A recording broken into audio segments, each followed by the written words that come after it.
when a billionaire's lies shattered a quiet man's world in one devastating weekend. At 6:52 p.m. on a Friday evening, Mason Reed stood outside a townhouse holding takeout, expecting his wife. Instead, he discovered she'd left with another man, someone from her past. What followed wasn't just betrayal. It was calculated deception spanning months, hidden beneath polite smiles and late-night texts. This is the story of a single father who lost his marriage but refused to lose himself. If you're watching from anywhere in the world, drop your city in the comments. Let's see how far this story travels.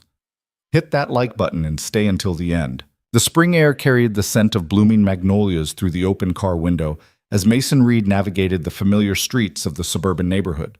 His fingers drummed absently against the steering wheel, keeping time with the soft jazz playing through the speakers. In the passenger seat, 2 bags of Thai takeout sat carefully balanced, the aromatic steam fogging the inside of the containers. Pad Thai for Vanessa, Massaman curry for himself. Extra spring rolls because Emma, their 7-year-old daughter, had developed an obsession with them over the past month. It was 6:52 p.m., later than he'd planned, but traffic had been unpredictable. Mason had left work early, something he rarely did as a senior architect at Morrison & Associates, but Vanessa's text that afternoon had seemed urgent. "Can you come get me? I want to come home early, missing you and Emma." The message had arrived at 3:47 p.m., interrupting a meeting about the Henderson project. Mason had stared at his phone, reading it twice. Vanessa asking to leave her girls' weekend early was unusual. She'd been planning this trip with her college friends for 2 months, a long weekend at some luxury resort upstate, complete with spa treatments and wine tastings. She'd been excited about it, had packed 3 suitcases for 4 days, which had made Mason laugh. "You're moving there permanently?" he'd teased while watching her deliberate between 2 nearly identical pairs of sunglasses. "It's about options, Mason," she'd replied, that playful smile dancing at the corners of her mouth. "You never know what the vibe will be." But now she wanted to come home early. Mason felt a small swell of warmth at the thought. Maybe she'd missed them more than expected. Maybe the weekend hadn't lived up to the anticipation. Either way, he was happy to pick her up. The townhouse belonged to Claire Donovan, one of Vanessa's closest friends from college. It was a sleek, modern building in the Arts District, all glass and steel with strategic lighting that made it look like something from an architecture magazine. Mason had been here before for dinner parties and holiday gatherings. He knew the code to the gate, knew which parking spot was usually available. He pulled into a space near the entrance, grabbed the takeout bags, and made his way to the front door. The lobby was empty, the sound of his footsteps echoing against the polished concrete floors. He took the elevator to the 3rd floor, already imagining Vanessa's reaction to him bringing dinner. When he reached Unit 304, he knocked twice, then tried the handle. Unlocked.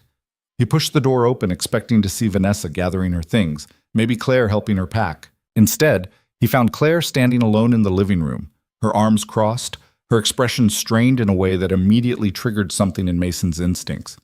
"Hey, Claire," Mason said, his smile faltering slightly. "I'm here to pick up Vanessa. Is she ready to go?" Claire didn't move.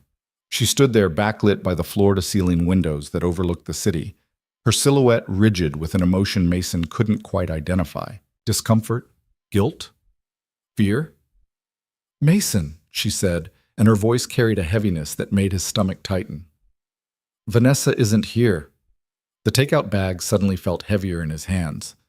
"What do you mean? She texted me to come get her. I thought—" "She left," Claire interrupted, and the words hung in the air between them like smoke. "About 2 hours ago." Mason blinked, processing. "Left? Where did she go? Did something happen?" Claire shifted her weight, her gaze dropping to the floor. This was the part she'd been dreading, Mason realized with growing unease. Whatever she was about to say, she didn't want to say it. "She left with someone," Claire finally said, her voice barely above a whisper. "A guy. His name is Adrian Voss." The name hit Mason like cold water. Adrian Voss, he knew that name. Vanessa had mentioned him before, an old flame from her college days, someone she'd dated briefly before they met. Mason had never paid much attention to it. Everyone had a past. It had never seemed relevant. "Adrian," Mason repeated slowly, his mind racing to make sense of this.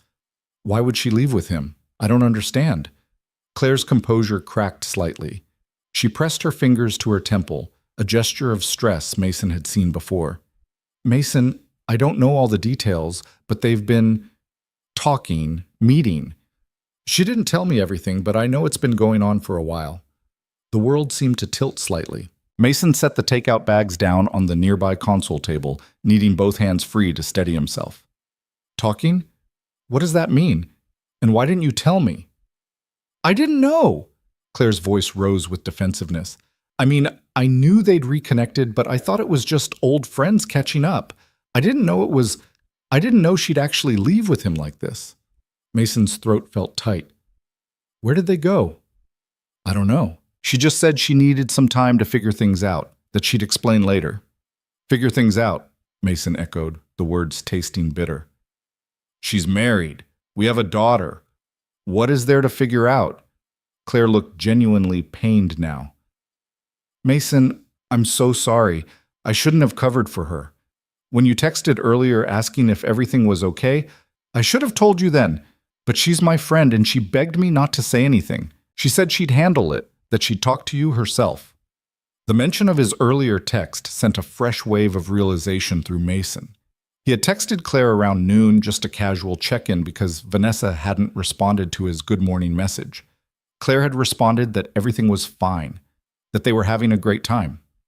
She'd been lying even then. So this whole girls' weekend, Mason said slowly, piecing it together, was that even real, or was it just a cover story? It was real, Claire said quickly. We were all supposed to be here together.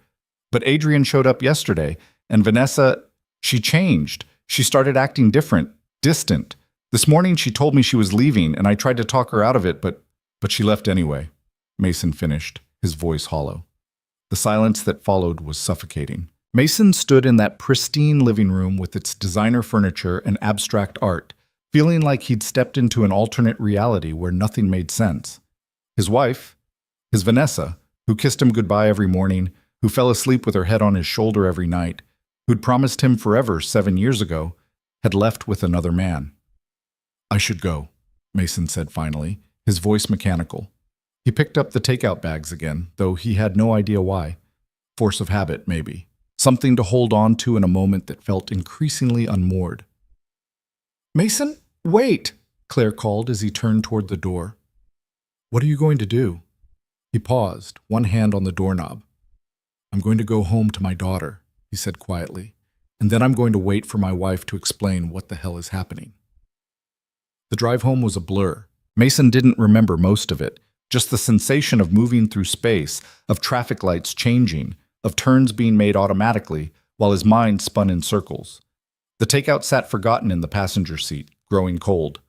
When he pulled into the driveway of their home, a modest but comfortable 2-story colonial in a quiet neighborhood, he sat for a moment in the silence. Through the front window, he could see the soft glow of lights. His mother-in-law, Patricia, was watching Emma for the weekend. They'd be inside, probably watching a movie or doing puzzles. Normal, ordinary life continuing while his world quietly collapsed. Mason forced himself to breathe, to think, to not react until he had more information. He grabbed his phone and opened his messages with Vanessa. Their last exchange had been that afternoon, her text asking him to pick her up. Before that, good morning messages. Before that, a silly photo she'd sent of a fancy dessert at dinner the night before. Nothing unusual, nothing that suggested she was about to blow up their marriage. He typed, I went to Claire's. She told me you left. Where are you? He hit send and waited, staring at the screen. The message showed as delivered, then read. But no response came. Mason tried calling. It rang 4 times before going to voicemail, her voice bright and professional. You've reached Vanessa Hale. Please leave a message. He didn't leave one. Instead, he sent another text. Vanessa, I need you to talk to me. Whatever is happening, we need to discuss it. Still nothing. He sat in the car for another 10 minutes, waiting, hoping. But his phone remained stubbornly silent. Finally, he gathered himself and went inside. Patricia looked up from the couch where she sat with Emma, her expression shifting to concern when she saw Mason's face. Is everything all right? She asked, keeping her voice low. Emma was absorbed in her show, headphones on. I'm not sure, Mason admitted. Vanessa didn't come home. She's somewhere else. I don't have all the details yet. Patricia's eyes widened slightly, but she had the grace not to press. Do you need me to stay? If you don't mind, just until I figure out what's going on. Of course. Mason went upstairs to their bedroom and closed the door. The room still smelled like Vanessa's perfume, something expensive and floral that she wore every day. Her side of the closet stood open, partially empty from her packing. On the nightstand, a book she'd been reading lay face down, holding her place. Everything looked normal. Everything felt wrong. He sat on the edge of the bed and pulled out his phone again. This time, he didn't text Vanessa. Instead, he opened a search engine and typed Adrian Voss. The results loaded quickly. Adrian was easy to find. He had a prominent online presence. LinkedIn showed he was a venture capitalist, founder of Voss Capital Group based in Manhattan. His profile photo showed a man in his early 30s, dark hair, confident smile, expensive suit, the kind of guy who looked like he belonged on magazine covers. Mason scrolled through more results. Articles about successful investments, society page photos from charity galas, an interview in Forbes about disrupting traditional funding models. He found social media profiles. Instagram showed a curated life of luxury, exotic locations, high-end restaurants, first-class travel, the kind of lifestyle Vanessa had grown up with before they met. And there, buried in photos from years ago, Mason found what he was looking for. A picture of a younger Adrian with his arm around a younger Vanessa at what looked like a college party. The caption, "Throwback to the good old days with this incredible woman. #memories.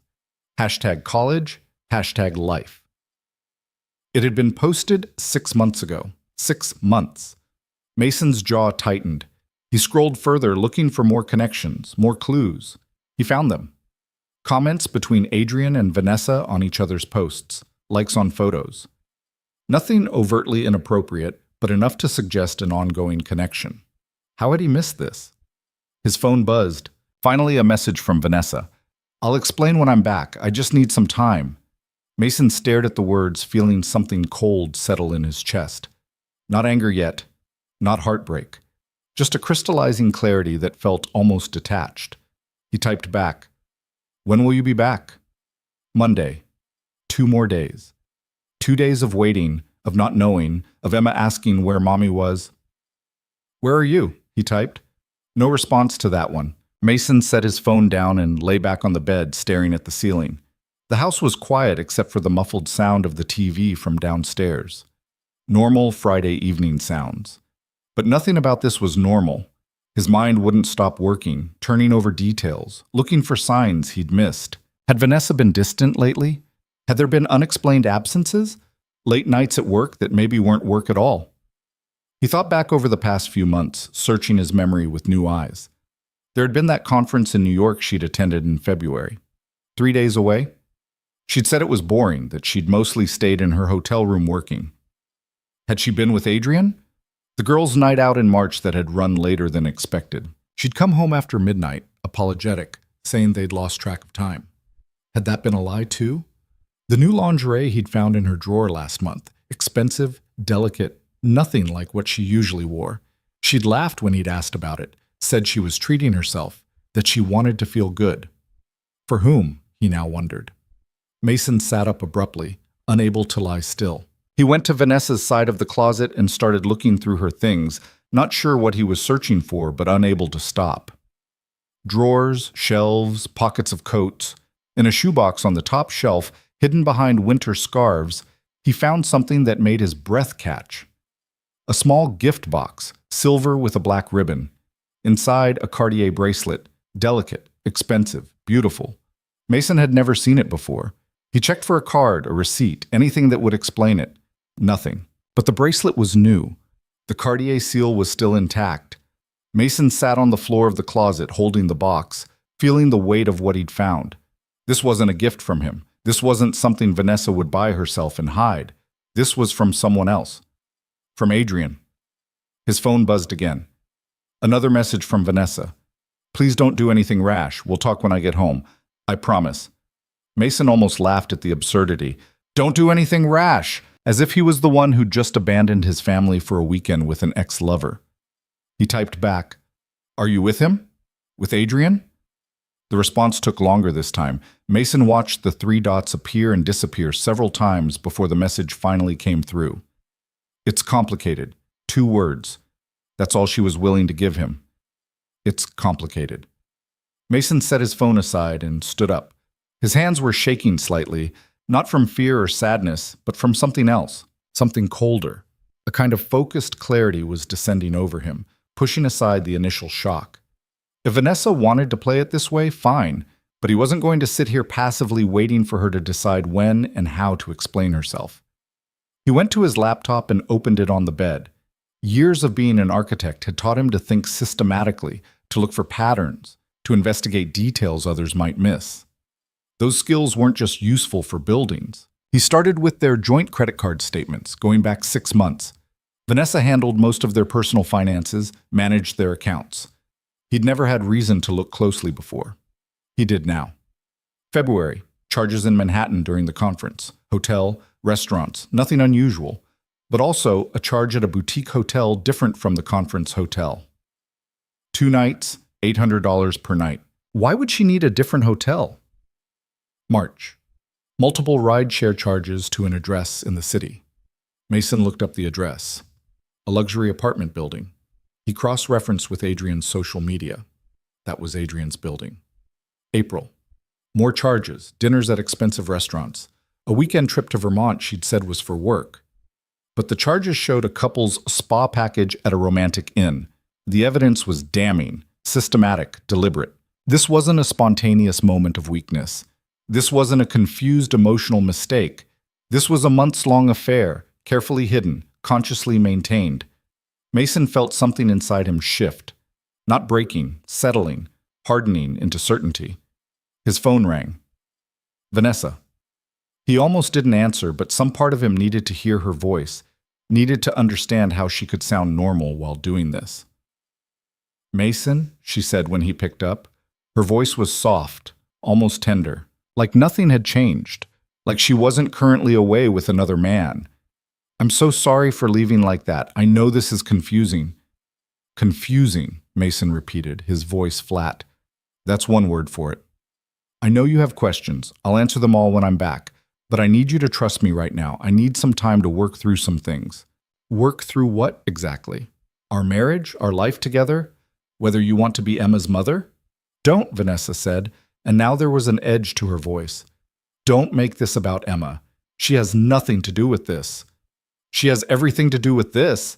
Mason's control cracked slightly. "You're her mother, Vanessa. You're my wife. And you're off somewhere with Adrian Voss instead of being here with your family. So yes, this is absolutely about Emma." Silence on the line. Then, "How do you know about Adrian?" "Claire told me. And then I did some research. It wasn't hard to figure out." "Mason, how long?" he interrupted. "How long has this been going on?" More silence. Mason waited, refusing to fill it. "A few months," Vanessa finally admitted. "We reconnected at a fundraiser in January. We started talking. It was innocent at first, just old friends catching up. But then it became an affair," Mason finished. "It's not that simple. It seems pretty simple to me. You've been lying to me for months, sneaking around, spending our money on hotel rooms and romantic getaways, all while I thought we were happy, while I thought our marriage was solid." "We were happy," Vanessa said, and she sounded genuinely distressed. "We are happy. I love you, Mason. This thing with Adrian, it's separate. It doesn't change what you and I have." Mason felt a bitter laugh escape. "It doesn't change what we have? Vanessa, it destroys what we have. You know that." "I need time," she said again, almost pleading now. "I need to figure out what I want, where my head is at. This isn't fair to you, I know that. But I'm asking you to give me until Monday. Then we'll sit down and talk properly. I'll tell you everything." "I don't think there's anything left to say," Mason replied quietly. "You made your choice when you walked out that door with him. That's not fair." "Fair?" The word came out sharp. "You want to talk about fair? You abandoned your daughter on a Friday night to spend the weekend with your lover, and you want to talk about what's fair? I didn't abandon Emma. She's with your mother. She's perfectly safe and happy. She's without her mother, Mason said. Do you even care about that? Of course I care. I'm a good mother. Good mothers don't do this, Vanessa. The silence that followed was different, heavier, something final in it. I have to go, Vanessa said finally, her voice small. We'll talk Monday. Are you with him right now? Mason asked. Is he there listening to this? Mason, just answer the question. A pause. Then, yes. That single word hit harder than anything else. She was with Adrian right now while having this conversation, while her husband was at home trying to understand how his life had fallen apart. Goodbye, Vanessa, Mason said, and ended the call before she could respond. He sat there in the quiet bedroom staring at his phone. Outside, the sun was setting, casting long shadows through the windows. Downstairs, he could hear Patricia getting Emma ready for bed, their voices distant and muffled. Mason stood and walked to the window, looking out at the neighborhood he'd lived in for 5 years. Normal houses, normal families. People who probably weren't dealing with this kind of devastation on a Friday night. His phone buzzed with a text from Vanessa. I love you. Please remember that. He didn't respond. Instead, he opened a new browser tab and started searching for something specific. Divorce attorneys in their state. Not because he decided anything yet, but because he needed to understand his options. Needed to be prepared for whatever came next. The first few results were generic listings, but one caught his eye. A firm specializing in high net worth divorces. Vanessa was wealthy in her own right, came from money, had a trust fund that dwarfed Mason's architect's salary. If this ended in divorce, it would be complicated. He saved the link. Then he opened their shared calendar, looking at Vanessa's schedule for the coming weeks. Meetings, appointments, social events. All planned out, all assuming their life would continue normally. He took screenshots of everything. The calendar, the credit card statements, the text messages. Years of architectural work had taught him to document everything, to build a comprehensive record. That instinct served him now. By the time he heard Patricia coming upstairs, Mason had assembled a clear picture of Vanessa's affair. The timeline, the expenses, the lies. It was methodical, thorough, irrefutable. Emma's asking for you, Patricia said softly from the doorway. She wants you to read her a bedtime story. Mason closed his laptop and nodded. I'll be right there. Mason, Patricia said, hesitating, whatever is happening, you're not alone. You know that, right? He managed a small smile. I know.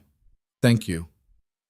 Emma's room was decorated in shades of purple and silver, with stars on the ceiling that glowed in the dark. She was already in bed, her favorite stuffed rabbit tucked under her arm. Daddy, she said brightly when he came in. Where's Mommy? I thought she was coming home tonight. Mason sat on the edge of her bed, brushing her dark hair back from her forehead. She had Vanessa's eyes, he realized. The same shape, the same color. It made his chest ache. Mommy had to stay a little longer with her friends, he said gently. But she'll be home soon. Monday, probably. Oh. Emma's face fell slightly. I miss her. I know, sweetheart. I miss her too. Can we call her? Maybe tomorrow. She's probably busy right now. Emma accepted this with the easy trust of a 7-year-old. Will you read me 2 stories tonight instead of 1, since Mommy's not here? Absolutely, Mason said, reaching for her bookshelf. Which ones do you want? As he read to his daughter, doing the different voices, watching her smile at the familiar stories, Mason felt something crystallize inside him. Whatever happened with Vanessa, whatever came next, Emma couldn't be hurt by this. She deserved stability, security, honesty. She deserved better than parents who lied and cheated and broke their promises. If Vanessa couldn't provide that, Mason would. Alone, if necessary. After Emma fell asleep, he went back downstairs. Patricia was gathering her things, preparing to leave. Will you be okay tonight? She asked. I'll be fine, Mason said. And surprisingly, he meant it. The initial shock had worn off, replaced by a strange calm. Thank you for staying with Emma. Of course. Call if you need anything. Anything at all. After she left, Mason poured himself a whiskey and sat in the living room thinking. The house felt different now. Emptier. Not because Vanessa was physically absent, she traveled for work sometimes, and he was used to that, but because now he knew the truth, knew that she'd been lying for months, knew that she'd chosen someone else. His phone buzzed. Another message from Vanessa. "Good night, kiss Emma for me." Mason stared at the message for a long time. Then he deleted it without responding. He spent the weekend in a strange state of suspended animation. On the surface, everything appeared normal. He took Emma to her soccer game Saturday morning. They got ice cream afterward, had a movie night. On Sunday, they went to the park, fed ducks at the pond, came home and made dinner together. But underneath, Mason was working, researching, planning. He called a divorce attorney on Saturday afternoon while Emma was playing in the backyard. The lawyer, a woman named Margaret Chen, was direct and efficient.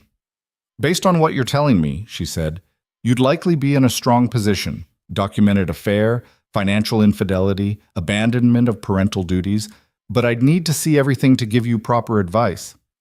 "If I wanted to move forward," Mason asked, "how quickly could we proceed?" "Depends on how contested it becomes. If she cooperates, we could have preliminary papers filed within a week." "But Mr. Reed, I have to ask, are you sure you want to do this? Many couples work through infidelity, therapy, counseling. I'm not interested in couples therapy with someone who's currently spending the weekend with her lover," Mason interrupted. "Fair enough. Then my advice is to continue documenting everything. Keep copies of all financial records, any communications. If she comes back Monday and tries to reconcile, be very careful about what you say or agree to. And don't move out of the house under any circumstances. That can complicate custody issues." Custody. The word made Mason's stomach tighten. The thought of sharing custody of Emma, of not seeing her every day, was almost unbearable. "What are my chances of getting primary custody?" he asked. "Good, given the circumstances, especially if we can show a pattern of her prioritizing the affair over parental responsibilities. But nothing is guaranteed. Courts generally prefer joint custody when possible." After the call, Mason sat in his home office, thinking about what primary custody would mean. A new routine. Maybe a new house. Smaller, more affordable. His salary alone wouldn't support their current lifestyle. Vanessa's money had always funded the extras. The private school they'd been considering for Emma, the vacations, the comfortable safety net. He'd have to adjust. They both would. But it was doable. Sunday evening, as he was putting Emma to bed, she asked again about Vanessa. "Is Mommy coming home tomorrow for sure?" "She said she would," Mason replied, which was true enough. "Good. I made her a picture at school on Friday. I want to show her." Mason looked at the drawing Emma held up. Stick figures of their family, all holding hands, a big sun in the corner. Simple. Happy. Innocent. He felt something crack in his chest. "That's beautiful, sweetie. She'll love it." After Emma fell asleep, Mason went back downstairs and poured another whiskey. Tomorrow, Vanessa would come home. They would have the conversation she'd promised. And then, what? He tried to imagine forgiving her, tried to picture them going to couples therapy, working through this, rebuilding trust. He tried to imagine believing her again when she said she was working late or going to dinner with friends. Tried to imagine the years stretching ahead, always wondering, always doubting. He couldn't see it. The image wouldn't form. Whatever they'd had, whatever foundation their marriage had been built on, was gone. Not damaged. Gone. You couldn't rebuild on nothing. His phone sat on the coffee table, dark and silent. Vanessa hadn't texted since Saturday morning. Mason wondered what she and Adrian were doing right now. Were they having romantic dinners? Walking on beaches? Making plans for a future together? Or was Vanessa wrestling with guilt? Having second thoughts? Realizing what she was throwing away? It didn't matter, Mason realized. Even if she came home tomorrow full of regret and apologies, even if she ended things with Adrian and begged for forgiveness, it was too late. The trust was broken. The respect was gone.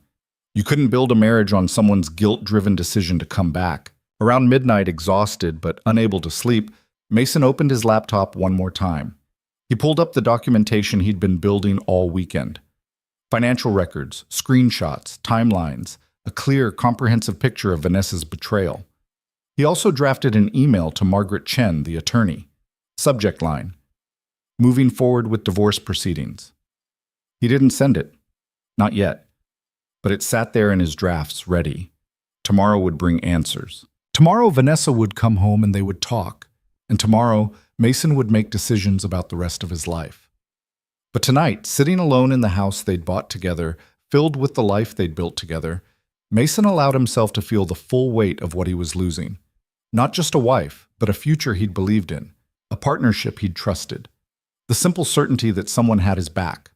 All of it, gone in one weekend. He finished his drink and went upstairs. Lay in their bed, on his side only, unable to bear touching Vanessa's side. Stared at the ceiling until exhaustion finally pulled him under. Tomorrow would come whether he was ready or not. And Mason Reed, who had built his life on quiet routines and responsibility, who had never asked for drama or conflict, was about to discover just how much strength he had when everything fell apart. Monday morning arrived with the kind of gray sky that felt appropriate for confrontation. Mason woke at 6, having slept in restless intervals, his mind too active to fully surrender to unconsciousness. He dreamed in fragments, conversations that made no sense, doors that wouldn't open, Vanessa's face appearing and disappearing like a mirage. He went through his morning routine on autopilot. Shower, coffee, getting Emma ready for school. She chattered about a science project while eating her cereal, oblivious to the tension coiled tight in her father's shoulders. "When's Mommy coming home?" Emma asked between bites. "Later today," Mason replied, keeping his voice steady. "She'll probably be here when you get back from school." "Good. I really want to show her my picture." Mason drove Emma to school, kissed her goodbye, watched her run toward the building with her backpack bouncing against her shoulders. So innocent, so trusting that her world was solid and safe. He would make sure it stayed that way, no matter what happened next. Back home, Mason cleaned. Not because the house needed it, but because he needed something to do with his hands, some way to channel the nervous energy building inside him. He vacuumed, did laundry, organized Emma's toys.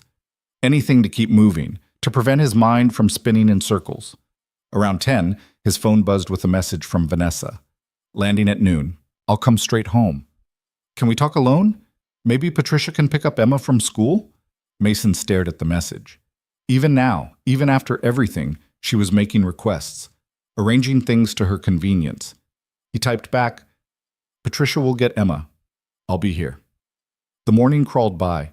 Mason tried to work on some drawings for the Henderson project, but couldn't focus. The lines blurred. His measurements felt wrong.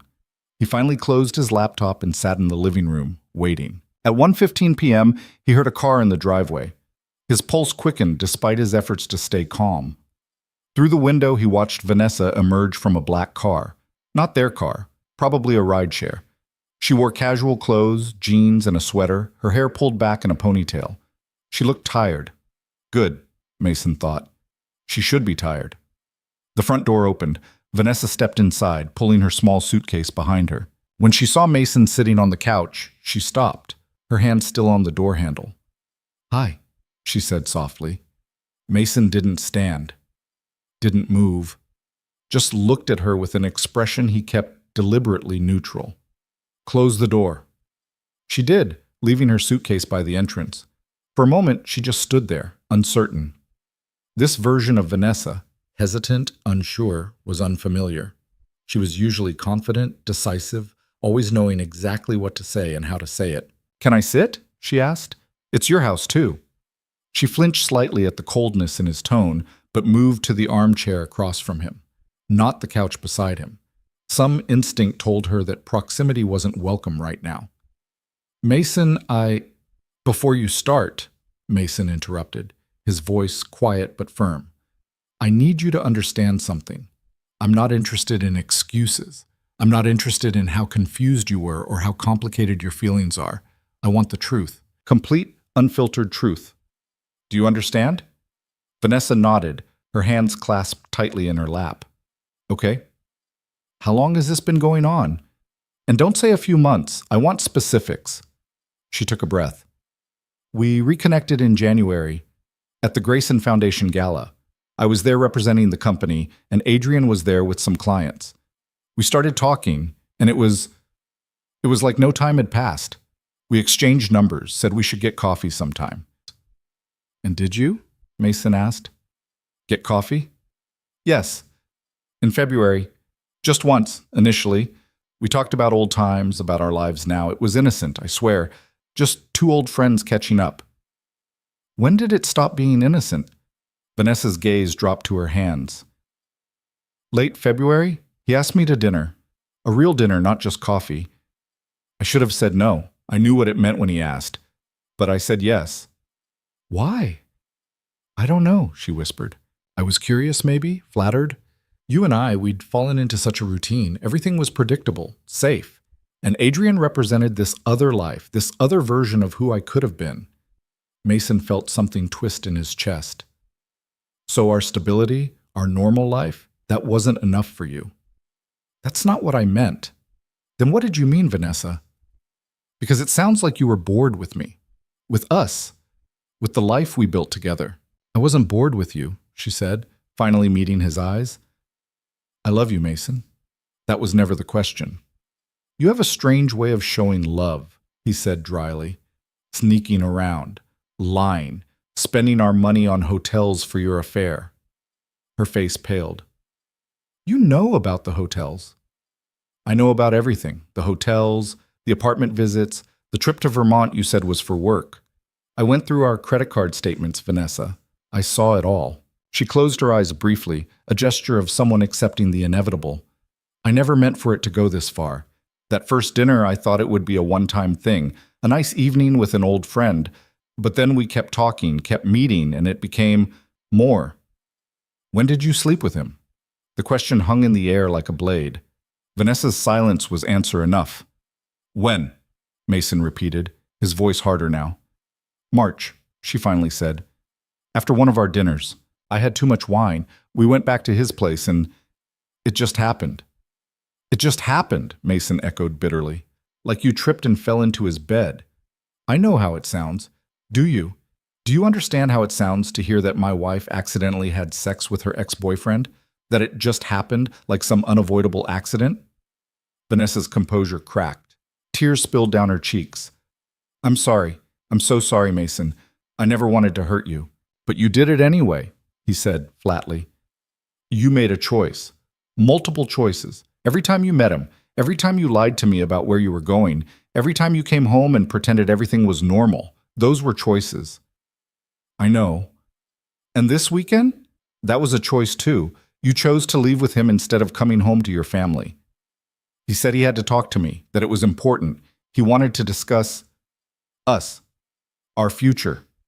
Mason's laugh was harsh. Your future with him while you're still married to me? I needed to know what he was offering, Vanessa said quietly. I needed to understand if what we had was real or just nostalgia. And? What's the verdict? Is it real love with Adrian, or were you just reliving your glory days? She hesitated too long before answering. That hesitation told Mason everything he needed to know. It's complicated, she finally said. Stop saying that. Mason stood abruptly, his control slipping. Nothing about this is complicated, Vanessa. You either want to be married to me or you don't. You either want to be Emma's mother and present in her life, or you don't. There's nothing complicated about those questions. But it is complicated, she shot back, standing as well. I love you. I love Emma. I love our life. But I also feel something for Adrian, something I can't just turn off. Then maybe you should have thought about that before you married me, Mason said coldly. Before we had a child together. Before you built a life that apparently means so little to you that you can just walk away for a weekend. That's not fair. You know how much Emma means to me. Do I? Because a mother who cares about her daughter doesn't abandon her to spend the weekend in bed with her lover. Vanessa recoiled as if he'd struck her. I didn't abandon her. She was safe with Patricia. She asked about you every night, Mason interrupted. Every night, Vanessa. Where's Mommy? When is Mommy coming home? And I had to lie to her. I had to tell her you were just having fun with your friends, that you'd be back soon. I had to protect her from knowing that her mother chose another man over being here with her. The tears were flowing freely now, but Mason felt no satisfaction in it. No victory, just a deep, aching sadness for what they'd lost. I want to fix this, Vanessa said desperately. Please, Mason, tell me how to fix this. You can't, he said simply. You can't unfuck him. You can't take back the lies. You can't undo months of betrayal. So that's it? You're just giving up on us? I'm not the one who gave up, Vanessa. You did that when you chose him. She moved toward him, reaching out. Mason, please. We can go to counseling. We can work through this. People survive infidelity all the time. He stepped back, avoiding her touch. I don't want to survive it. I don't want to spend the next decade wondering where you really are when you say you're working late. I don't want to check our credit cards every month looking for evidence. I don't want to build a marriage on my constant surveillance of whether you're being faithful. It wouldn't be like that. Yes, it would. Because you destroyed my trust. And without trust, we have nothing. Vanessa sank back into the chair, her face in her hands. What about Emma? We can't just split up our family because I made a mistake. A mistake is forgetting to pick up milk on the way home, Mason said. This wasn't a mistake. This was a sustained, deliberate betrayal that lasted months. So you're going to divorce me, just like that? Mason reached for the folder he'd prepared, the one sitting on the side table. He'd spent Sunday night organizing everything. Printed bank statements, highlighted charges, screenshots of text messages, a timeline of the affair as he understood it. He placed it on the coffee table between them. What is this? Vanessa asked, staring at the folder as if it might bite her. Evidence, Mason said. Everything I've found, every hotel, every dinner, every lie. I wanted you to see it all laid out so you understand that I'm not reacting emotionally to one bad weekend. I'm responding rationally to a pattern of behavior that shows me exactly who you are. Vanessa opened the folder with trembling hands. Mason watched as she flipped through the pages, her face growing paler with each one. He'd been thorough, methodical. Every charge was highlighted and annotated with dates and locations. Her meetings with Adrian mapped out like a case file. You've been investigating me, she whispered. I've been protecting myself, Mason corrected. And Emma, because I need to know the full extent of what happened. I need to understand what I'm dealing with. She looked up at him, something like fear in her eyes now. What are you going to do with this? That depends on you. What do you mean? Mason sat back down, his posture composed despite the turmoil inside. We can do this one of two ways. The easy way or the hard way. I don't understand. The easy way? You agree to a fair divorce settlement. Joint custody of Emma with me having primary residence since I'm the stable parent who doesn't run off with lovers. You keep your assets, I keep mine. We split shared property fairly. We tell Emma together, gently, and we commit to co-parenting civilly. No fighting in court, no dragging this out, no making it worse than it already is. Vanessa's hands shook as she closed the folder. And the hard way? The hard way. I take this evidence to a divorce attorney and we fight it out. I push for full custody based on your abandonment and affair. I make sure everyone knows exactly why our marriage ended. Your family, your friends, your business colleagues, all of it becomes public record. You wouldn't do that, she said, but her voice lacked conviction. Wouldn't I? You don't know me as well as you think, Vanessa. You certainly didn't consider what I'd do when you started sleeping with Adrian. This is blackmail. No, it's a choice. I'm giving you the option to end this with some dignity and tact. But make no mistake, either way, this marriage is over. The silence that followed was suffocating. Vanessa stared at the folder, then at Mason, then back at the folder. He could see her mind working, calculating, trying to find an angle. I need time to think, she finally said. You have until Wednesday, Mason replied. That gives you 2 days to decide how we're going to proceed. But I'm done waiting around while you figure out your feelings. That's not enough time. It's plenty of time to decide whether you want to protect Emma from a messy divorce or not. Those are the stakes, Vanessa, her well-being, not your confusion about Adrian. Stop bringing him into this. Mason's eyebrows rose. He's the reason we're having this conversation. He's absolutely part of this. What do you want me to do? Never see him again? I don't care what you do with Adrian. You can marry him for all I care. But you won't be married to me while you do it. Vanessa stood abruptly, pacing now. This is insane. You're being completely unreasonable. People make mistakes, Mason. People have affairs and work through them. It doesn't have to end like this. You keep saying that, but you haven't said the one thing that might actually matter. What's that? That you've ended it with him. That you chose us over him. That you're committed to never seeing him again.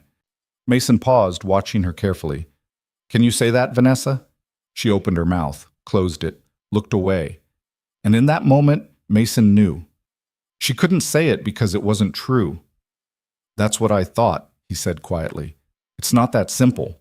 Stop. Just stop. Mason stood, suddenly exhausted by the entire conversation. You know what the saddest part is? I thought we had something real. I thought we built our life on honesty and partnership. But now I see that I was the only one committed to that. You've been living a double life for months, and you did it so easily that I never even suspected. I do love you, Vanessa insisted, her voice breaking. That's real, Mason. My love for you is real. Maybe it is, but it's not enough. Love without respect, without loyalty, without honesty, that's not a marriage.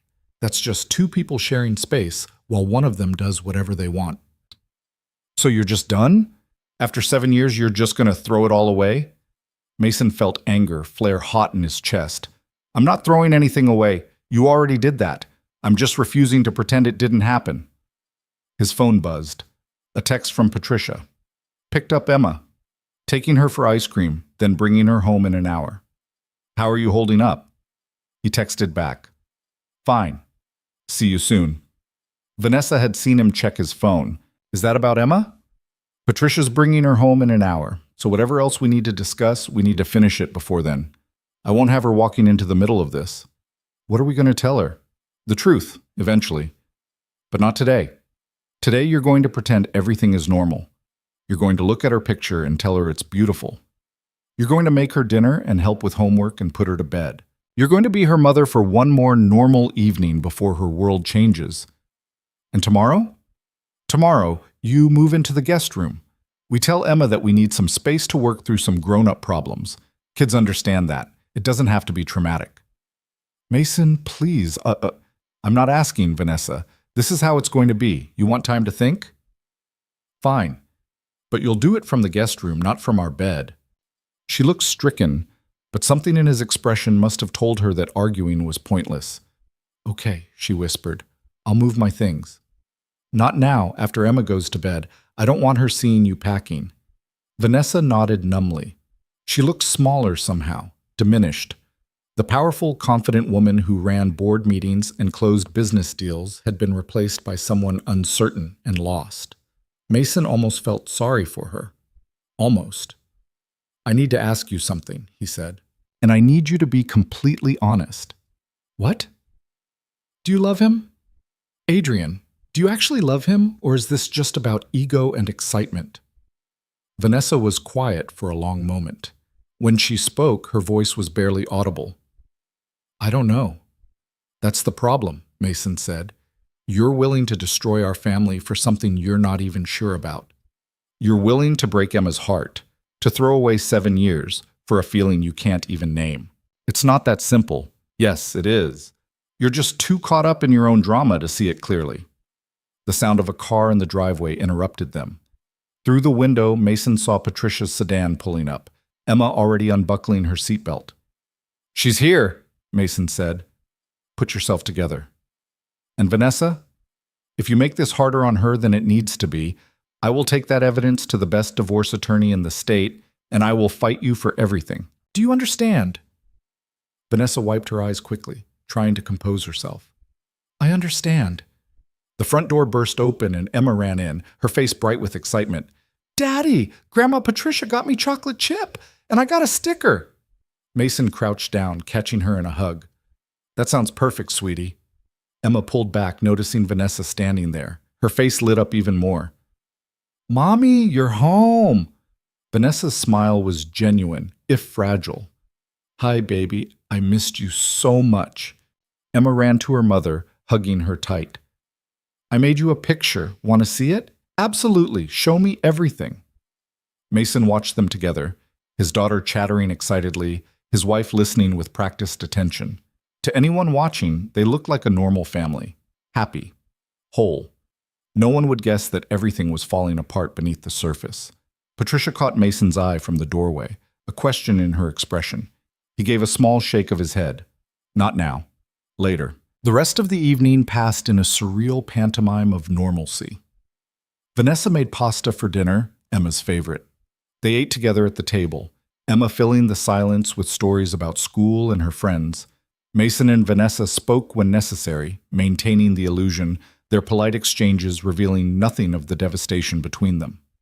After dinner, Vanessa helped Emma with her homework while Mason cleaned the kitchen. Through the doorway, he could hear them. Vanessa explaining long division, Emma giggling at something. The sound of it hurt in a way he hadn't expected. This was what they were losing. Not just a marriage, but these moments, family dinners, homework help, the ordinary magic of shared life. But there was no going back. He knew that with certainty that bordered on resignation.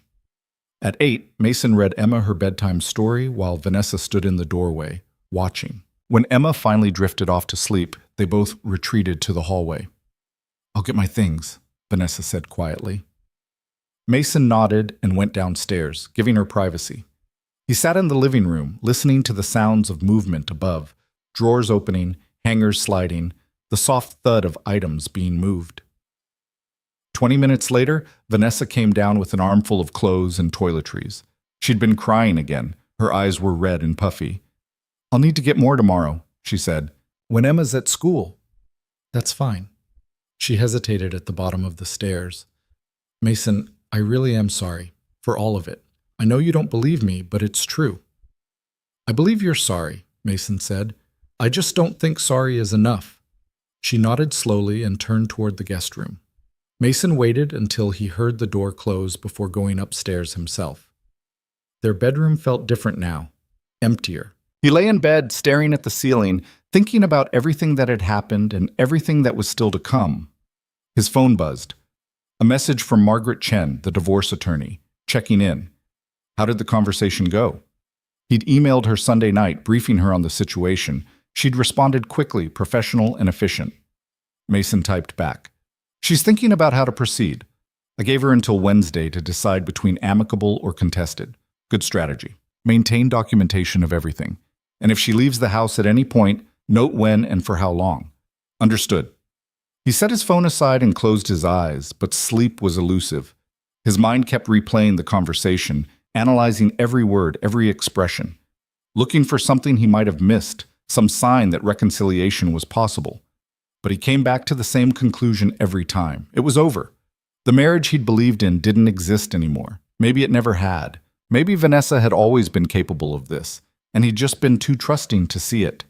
Tuesday morning brought another performance of normalcy. Breakfast together. Emma talking about a field trip coming up. Vanessa and Mason speaking when necessary, their words careful and measured. After dropping Emma at school, Mason went to the office. He needed to maintain some routine, needed to pretend his life wasn't imploding. His colleagues asked about his weekend, and he gave vague, pleasant answers. Everything was fine, normal, nothing to see here. But his concentration was shot. He stared at blueprints without seeing them, attended meetings without fully processing what was being discussed. His phone felt like a weight in his pocket, heavy with anticipation of messages that might change everything. Around noon, Vanessa texted, "Can we talk tonight? After Emma's in bed?" "Okay," he replied. The rest of the day crawled by. Mason went through the motions, counting down hours until he could go home and get whatever conversation awaited him over with. That evening followed the same script as the night before. Dinner, homework, bedtime routine. Emma remained blissfully unaware of the tension, protected by her parents' performance. After she was asleep, Mason found Vanessa waiting in the living room. She'd clearly been thinking, planning what to say. Her posture was different, more resolved, less uncertain. "I've made a decision," she said. Mason sat down across from her, his expression neutral. "I'm listening." "I want to try to save our marriage." He waited, knowing there was more coming. "But I need you to understand where I'm coming from," Vanessa continued. "What happened with Adrian, it woke something up in me. Made me realize I've been living my life according to everyone else's expectations. My family wanted me to be successful, so I built a career. Society said I should get married and have kids, so I did. But I never stopped to ask what I actually wanted." "And what do you want?" Mason asked, though he already knew the answer wouldn't be what he needed to hear. "I want time to figure that out. I want us to separate, not divorce, just separate. Give me 6 months to work through this, to understand what I really want, and then we can decide about the future." Mason felt something cold settle in his stomach. You want 6 months to date Adrian while technically still being married to me. That's not... That's exactly what it is, Vanessa. You want to have your cake and eat it too. Keep me on the back burner while you explore your feelings for him. I want time to think clearly, she insisted, without pressure, without ultimatums. No. She blinked. No? No, Mason repeated firmly. I'm not interested in a separation where you get to explore your options while I sit here waiting to see if I'm good enough for you. That's not how this works. You're not being fair. I'm being completely fair. You want clarity? Here it is. You can have our marriage, or you can have Adrian, but you don't get both. You don't get to keep me as a safety net while you see if something better comes along. Vanessa's jaw tightened. You're forcing me to choose. Yes, that's exactly what I'm doing, because that's what you should have done months ago before you started lying to me. And if I choose wrong, what then? Mason stood, suddenly done with the conversation. Then you live with that choice, just like I have to live with yours. You have until Wednesday, Vanessa. Either commit to ending things with Adrian completely and working on our marriage, or agree to an amicable divorce. Those are your only options. He left her sitting there and went upstairs, his heart pounding. Part of him wondered if he was being too harsh, too unforgiving. But the larger part, the part that had spent the past 3 days building a protective wall around his heart, knew he was doing the right thing. He wouldn't be her backup plan. He wouldn't spend months or years wondering if she was really committed or just settling. He deserved better than that. Emma deserved better than that. Wednesday morning arrived with the weight of finality. This was decision day. The deadline Mason had set. But Vanessa said nothing over breakfast. Nothing during the drive to Emma's school. Nothing when they returned home together. Finally, standing in the kitchen, Mason asked directly, "What's your decision?" Vanessa looked at him with eyes full of conflicting emotions. "I can't end things with Adrian. Not yet. I need to see where it goes." And there it was. The truth he'd known was coming, but had somehow still hoped wouldn't arrive. "Okay," Mason said calmly. "Then I'm filing for divorce." Her face crumpled. "Mason, please." "You made your choice," he said, pulling out his phone. "Now I'm making mine." He opened his email and sent the message he'd drafted to Margaret Chen. Subject line, "Proceed with filing." "I need you to move out," Mason continued. "You can stay in a hotel or with Adrian, I don't care. But you're not staying in this house while we separate. You can't kick me out of my own home. Watch me. You want to be with him? Go be with him. But you don't get to live here and slowly transition out while Emma watches her family fall apart in slow motion." Vanessa was crying now, full sobs that shook her shoulders. This isn't how it was supposed to go. How was it supposed to go, Vanessa? How did you think this would end? She had no answer for that. Mason felt something final click into place inside him. The last remnant of hope extinguished, replaced by cold certainty. "Pack your things," he said quietly. "I'll pick Emma up from school and keep her out of the house until you're gone. We'll tell her together this weekend, but until then, I don't want her seeing this. Mason, just go, Vanessa. You wanted to see where things would go with Adrian. Now you get to find out." He walked past her, grabbed his keys, and left the house before she could say anything else. Before his resolve could waver. It was over. Really, truly over. And as Mason drove aimlessly through the neighborhood, he felt something unexpected beneath the pain and anger. Relief. Mason drove for 2 hours, circling through neighborhoods he barely recognized, his hands gripping the steering wheel with white-knuckled intensity. The relief he'd felt leaving the house had evolved into something more complex, a mixture of grief, anger, and an odd sense of liberation. He'd finally said what needed to be said. He'd finally drawn a line Vanessa couldn't cross without consequences. Around noon, he stopped at a coffee shop he'd never been to before, someplace anonymous where no one would recognize him. He ordered black coffee and sat in a corner booth, staring at his phone. Margaret Chen had already responded to his email with characteristic efficiency.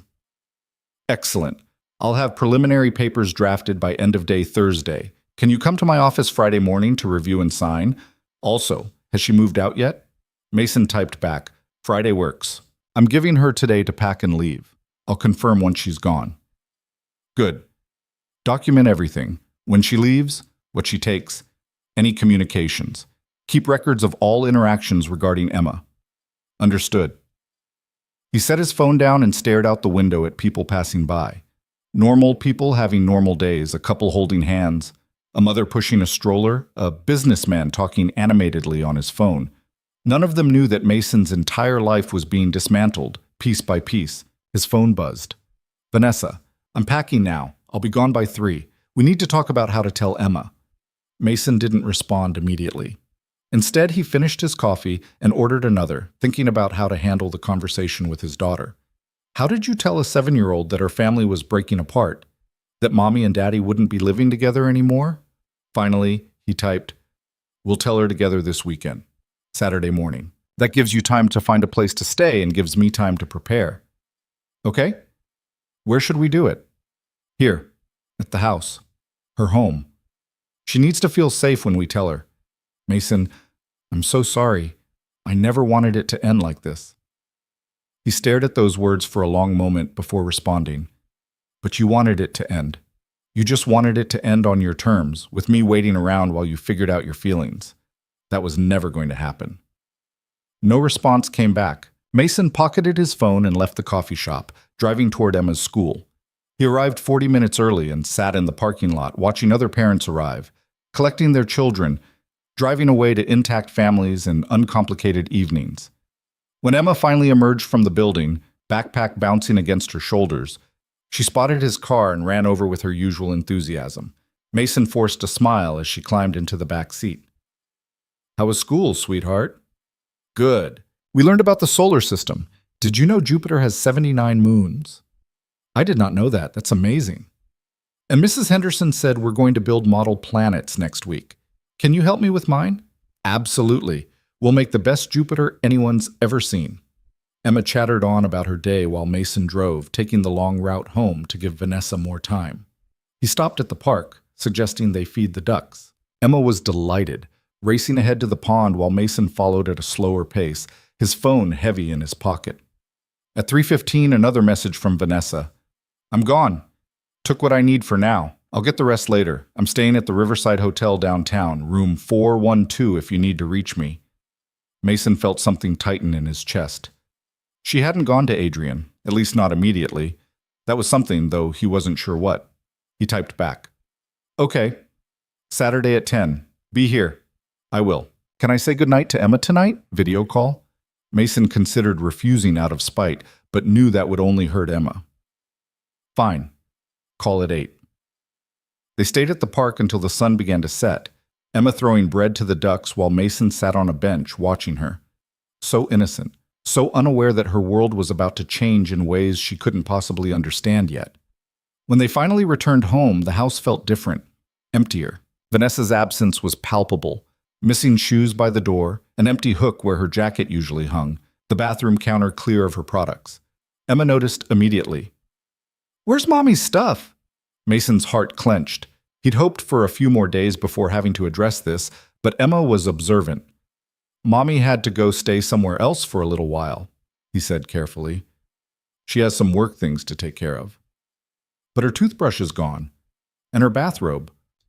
Mason knelt down to Emma's level. "She might be gone for a few days, but she's going to call you tonight before bed, okay? And you'll see her this weekend." Emma's face scrunched with concern. "Is something wrong? Are you and Mommy fighting?" The question hit him like a physical blow. Children always knew, didn't they? They sensed the undercurrents, the tension, even when adults tried to hide it. "Sometimes grown-ups need a little space to work through things," Mason said, choosing his words carefully. "But that doesn't mean we love you any less. You understand?" Emma nodded slowly, but uncertainty lingered in her eyes. "Okay." The evening passed with a strange normalcy. Mason made dinner, grilled cheese and tomato soup, Emma's comfort food. They ate together at the kitchen table, Emma quieter than usual. After dinner, they watched a movie, Emma curled up against Mason's side on the couch. At 8 o'clock sharp, Vanessa's video call came through. Mason handed Emma the phone and moved to the kitchen, giving them privacy while staying close enough to hear. "Hi, baby," Vanessa's voice came through, artificially bright. "How was your day?" "Good. We learned about Jupiter. Daddy and I fed the ducks." "That sounds wonderful. I miss you so much. When are you coming home? A pause. Soon, sweetie. I'm just working on some things right now. But I'll see you this weekend, okay? Promise? I promise. I love you to the moon and back. Love you too, Mommy. The call ended shortly after. Emma returned the phone to Mason with a subdued expression that broke his heart. Ready for bed? He asked gently. She nodded. As he tucked her in and read her bedtime story, Emma interrupted halfway through. Daddy? Yes, sweetheart? Are you and Mommy getting divorced? The word hung in the air between them. Mason hadn't expected such directness, such clarity from his 7-year-old daughter. He closed the book slowly, gathering his thoughts. Why would you ask that? Because my friend Sarah's parents got divorced, and her mom moved out just like Mommy did. And Sarah said they fought a lot first, and you and Mommy have been weird lately. Mason felt his throat tighten. He could lie, could deflect, could buy himself a few more days, but looking into Emma's serious, worried eyes, he couldn't bring himself to do it. Mommy and I are having some problems, he said carefully, and we're trying to figure out the best way to handle them, but no matter what happens, we both love you very, very much. That will never change. But are you getting divorced? Emma pressed. We might be, Mason admitted quietly. But we're going to talk to you about it this weekend together. And we're going to make sure you understand that none of this is your fault, and that we're both always going to be here for you. Emma's eyes filled with tears. I don't want you to get divorced. Mason pulled her into a hug, feeling his own tears threaten. I know, baby, I know. Can't you just stop fighting and be normal again? If only it were that simple. Sometimes things are more complicated than that. But I promise you, whatever happens, you're going to be okay. We're going to make sure of that. Emma cried against his shoulder for several minutes before exhaustion took over. Mason stayed with her until she fell asleep, stroking her hair, whispering reassurances he wasn't sure he believed himself. Downstairs, he poured himself a whiskey and sat in the darkened living room, processing the conversation. Emma knew. On some level, she'd known for a while. Children weren't stupid. They picked up on tension, on changes in routine, on the things left unsaid. His phone buzzed. Vanessa. How is she? She asked if we're getting divorced, Mason typed back. She's scared. She's been watching us. A long pause before Vanessa responded. What did you tell her? The truth, that we're having problems, that we'll talk to her this weekend. Mason, maybe we should reconsider. Maybe for Emma's sake, we should try to work this out. He stared at that message, feeling anger rise up fresh and hot. Now she wanted to work it out? Now that Emma was crying herself to sleep, Vanessa suddenly cared about the consequences? Where's Adrian? He typed. Another long pause. What does that have to do with anything? Everything. You said you couldn't end things with him, that you needed to see where it would go. So where is he now? Are you with him? I'm at the hotel. Alone. But have you talked to him today? Yes. And did you tell him you're getting divorced? I told him we're having problems. That's not what I asked. No response came. Mason set his phone down, his jaw tight. Vanessa still hadn't made a clean break with Adrian. She was still straddling both worlds, still trying to keep her options open. The next morning brought a call from Margaret Chen. I have the preliminary papers ready for your review. Can you come in this afternoon instead of tomorrow? Yes, Mason said immediately. What time? 2 o'clock work? I'll be there. He arranged for Patricia to pick up Emma from school, then drove to Margaret's office in the financial district. Her firm occupied the 15th floor of a glass tower, all sleek modern furniture and expansive city views. Margaret herself was a woman in her mid-50s, sharp-eyed and no-nonsense. She greeted Mason with a firm handshake and led him to a conference room where a stack of documents waited. Before we begin, she said, I need to ask, have you made any final attempts at reconciliation? Courts often look favorably on parties who've exhausted all options. She's still involved with the other man, Mason said flatly. She admitted she can't end it. There's nothing to reconcile. Margaret nodded, making a note. That works in our favor. Now, let's review the petition. They spent the next hour going through the documents. Grounds for divorce. Irreconcilable differences with documented adultery. Custody arrangement. Joint legal custody with Mason having primary physical custody. Vanessa receiving alternating weekends and one weeknight dinner. This is relatively generous, Margaret noted. Given the circumstances, we could push for more restrictive visitation. I don't want to punish Emma by limiting her time with her mother, Mason said. As long as Vanessa can be present and appropriate during her visits, I want Emma to have access to both parents. That's admirable. But understand that generosity now might limit your options later if circumstances change. I understand. They discussed assets and liabilities. The house was in both names, but Mason had made the down payment from his savings before marriage. Vanessa's trust fund and personal assets were separate property. They had a modest amount of shared savings and retirement accounts. She's going to fight for the house, Margaret predicted. It's worth substantial equity now. Let her have it, Mason said. I don't want to stay there anyway. Too many memories. Margaret raised an eyebrow. That's a significant asset to give up. I'll find something smaller, more affordable, something that's just mine and Emma's. They finalized the documents, Mason signing where indicated. Margaret promised to file them with the court the following Monday, allowing the weekend for Mason and Vanessa to tell Emma together. Once these are filed, she'll be served within a few days, Margaret explained. That often triggers an emotional response. Be prepared for that. I'm prepared, Mason said, though he wasn't sure that was true. Leaving Margaret's office, Mason felt a strange mix of emotions. The divorce was real now. Not just an idea or a threat, but actual legal proceedings set in motion. There was no going back from this. His phone rang as he reached his car. Vanessa. We need to talk, she said without preamble. In person. We'll talk Saturday when we tell Emma. No, before that. Please, Mason, just give me an hour. There are things I need to say. Against his better judgment, Mason agreed. They met at a neutral location, a coffee shop halfway between the house and Vanessa's hotel. It was late afternoon, the space nearly empty. Vanessa looked terrible. Her hair was pulled back messily, dark circles under her eyes, her clothes rumpled. She'd been crying, that much was obvious. Thank you for coming, she said as Mason slid into the booth across from her. You have an hour, he said curtly.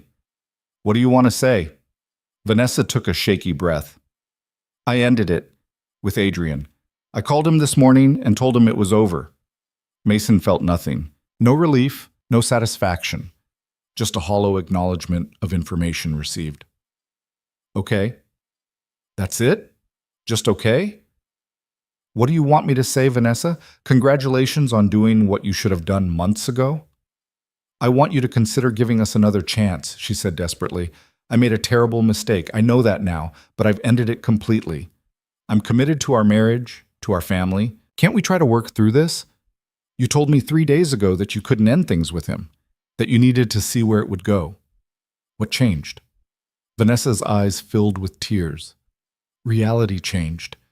I've been staying at that hotel, alone, thinking about what I've done, about what I'm losing, and I realized that what I had with Adrian, that wasn't real. It was fantasy, escapism. But you and Emma, our life together, that's real. That's what matters. So you're back because the fantasy didn't live up to expectations, Mason said coldly, not because you actually want our marriage. That's not fair, isn't it? You didn't choose me over him, Vanessa. You chose me because being with him meant losing everything else. That's not the same thing. I'm choosing you now. Doesn't that count for something? Mason leaned back, studying her. She looked genuinely distraught, genuinely remorseful. But it wasn't enough. It would never be enough. Do you know what the worst part is? He said quietly. Not the affair itself, though that's bad enough. It's that you were willing to watch me slowly figure it out. You were willing to let me sit there, confused and hurt, while you decided whether I was worth keeping. That's the part I can't forgive. I was confused. No, you were selfish. There's a difference. Mason pulled out his phone and showed her a photo he'd saved, the Cartier bracelet he'd found hidden in her closet. When did he give you this? Vanessa's face went pale. How did you... I found it Saturday, while you were off with him. Want to know what I was doing? I was taking care of our daughter, making her dinner, helping with her homework, being a parent, and you were accepting expensive jewelry from your lover. Mason, please... I filed for divorce today, he said flatly. The papers will be submitted to the court Monday morning. You'll be served by Tuesday. Vanessa's hand flew to her mouth. No, you can't. I told you I ended it. Too little, too late. You made your choice when you chose to keep seeing him after I gave you the ultimatum.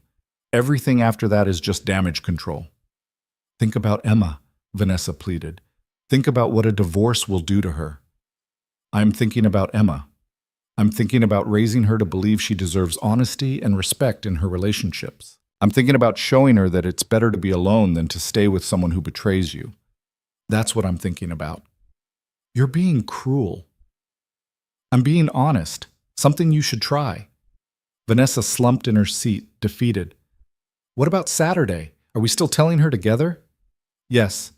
10 a.m. at the house. We tell her calmly, kindly, and we make it clear that this isn't her fault and that we both love her. Well, and then what? Then you move forward with your life and I move forward with mine. We co-parent as civilly as possible for Emma's sake. But we're done, Vanessa. We're really, truly done. Mason stood, preparing to leave. Vanessa reached out, grabbing his hand. I love you, she said, tears streaming down her face. I know you don't believe me, but I do. I love you. Mason gently pulled his hand away. Maybe you do, but love without trust is just pain, and I'm done being in pain. He left her sitting there and walked out into the late afternoon sun. His phone buzzed almost immediately, Vanessa calling. He declined it. She called again. He turned his phone off. The drive home was quiet, his mind already moving to practical concerns. He needed to start looking for a new place to live, needed to sit down with his finances and figure out what he could afford on his salary alone, needed to talk to his boss about possibly adjusting his schedule to accommodate single parenthood. Patricia's car was in the driveway when he arrived. She and Emma were in the kitchen making cookies. The smell of chocolate chip dough filled the house. Daddy! Emma ran to hug him, her earlier sadness apparently forgotten in the joy of baking. We're making your favorite. I can see that. Smells delicious. Patricia caught his eye over Emma's head, a question in her expression. Mason gave a small nod. Later, after Emma went to bed, Patricia lingered. How bad is it? Divorce papers filed. We're telling Emma Saturday. Patricia closed her eyes briefly.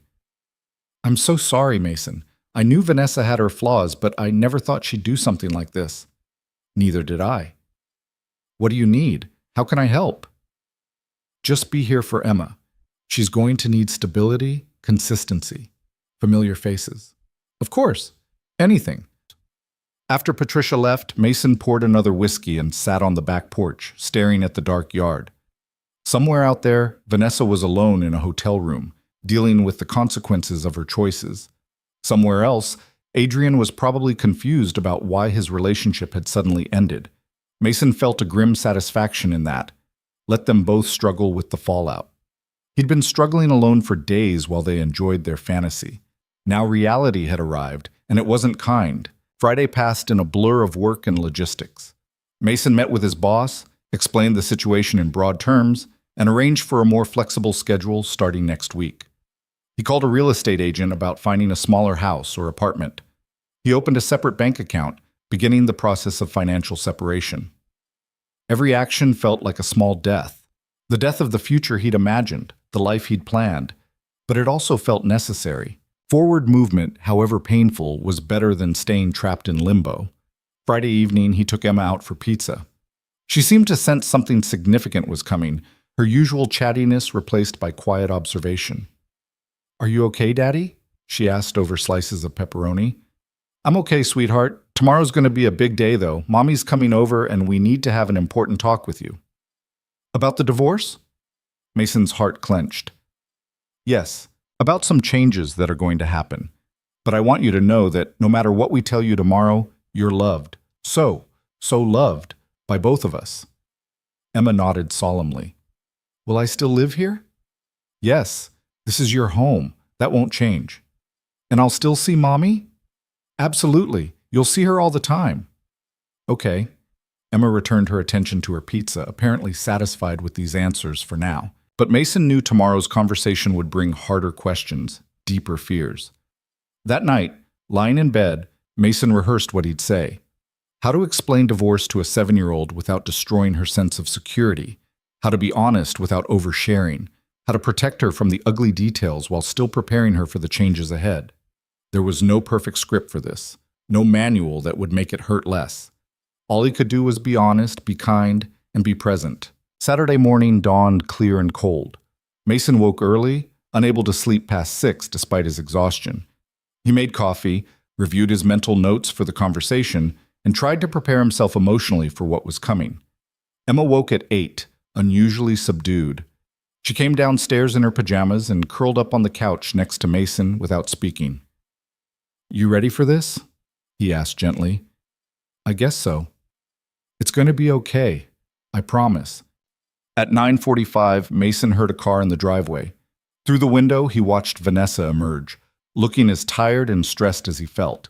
She'd dressed carefully, nice jeans, a soft sweater, her hair pulled back, trying to look put together for their daughter despite falling apart inside. Mason opened the door before she could knock. They exchanged no greeting, just a brief nod of acknowledgement. "Emma's in the living room," he said quietly. They walked in together to find Emma sitting upright on the couch, her stuffed rabbit clutched tight in her arms. Her eyes were wide, fearful, already understanding that something significant was about to happen. Vanessa sat on one side of Emma, Mason on the other, creating a buffer, a safe space. "Hi, baby," Vanessa said softly, her voice already thick with emotion. "Thank you for being brave enough to have this talk with us." Emma nodded, but said nothing. Mason cleared his throat. "Emma, Mommy and I need to tell you about some changes that are going to happen in our family, and we want you to know first that this isn't your fault in any way. Nothing you did caused this. Do you understand?" "Okay," Emma whispered. Vanessa took over. "Sometimes, even when people love each other, they realize they can't be married anymore. They have problems they can't fix, and the best thing for everyone is to live separately." "You're getting divorced," Emma said flatly. "I already know." Mason and Vanessa exchanged a glance.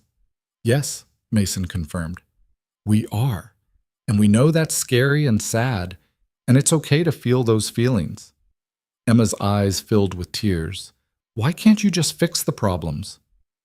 "Because some problems are too big to fix," Vanessa said gently, "and staying together when we're unhappy would make things worse, not better. For everyone, including you." "But I'm happy," Emma protested, tears spilling over. "I don't want things to change," while Mason pulled her into a hug. "I know, sweetheart, change is hard. But here's what's not going to change. Mommy and Daddy both love you. We're both going to be here for you. You'll still see both of us all the time." "Where will Mommy live?"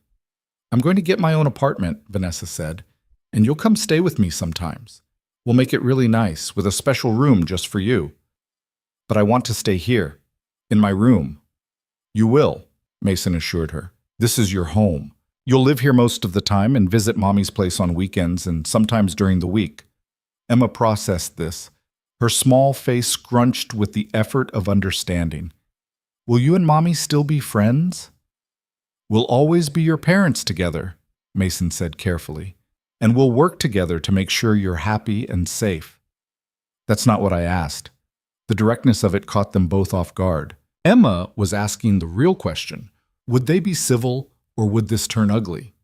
"We'll be respectful to each other," Vanessa said. "For your sake, we'll always be kind and respectful." Emma looked between them, her young face ancient with wisdom children shouldn't have to possess. "When?" "When what, baby?" "When does Mommy move out? When do things change?" "Soon," Mason said. "Within the next few weeks, probably. But we'll keep talking to you about everything so you're never surprised." Emma's tears fell harder now. Both Mason and Vanessa moved to comfort her, their hands accidentally touching on her shoulders. They pulled back quickly, the touch too intimate for what they'd become. The conversation continued for another hour. Emma asked questions. Some they could answer, some they couldn't. She cried. They cried. It was messy and painful, and exactly as horrible as Mason had feared. But it was also honest. They didn't lie to her or sugarcoat the reality.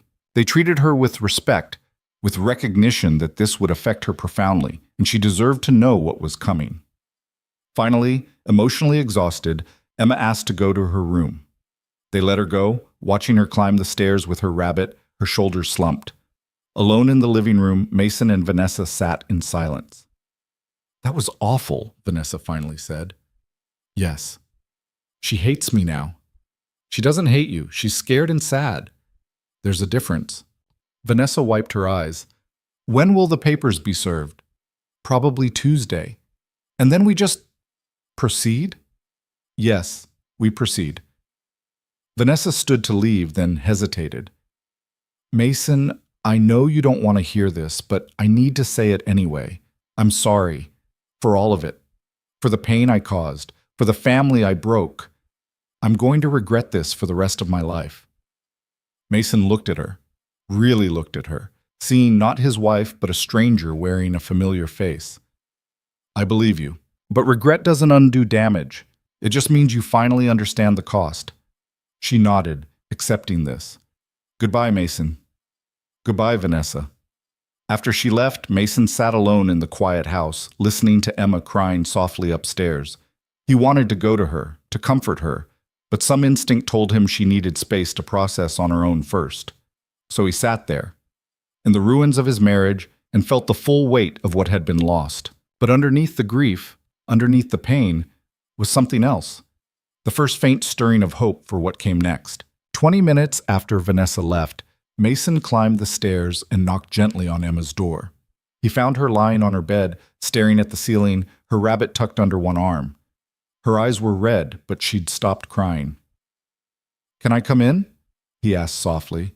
She nodded without speaking. Mason sat on the edge of her bed, not touching, just being present.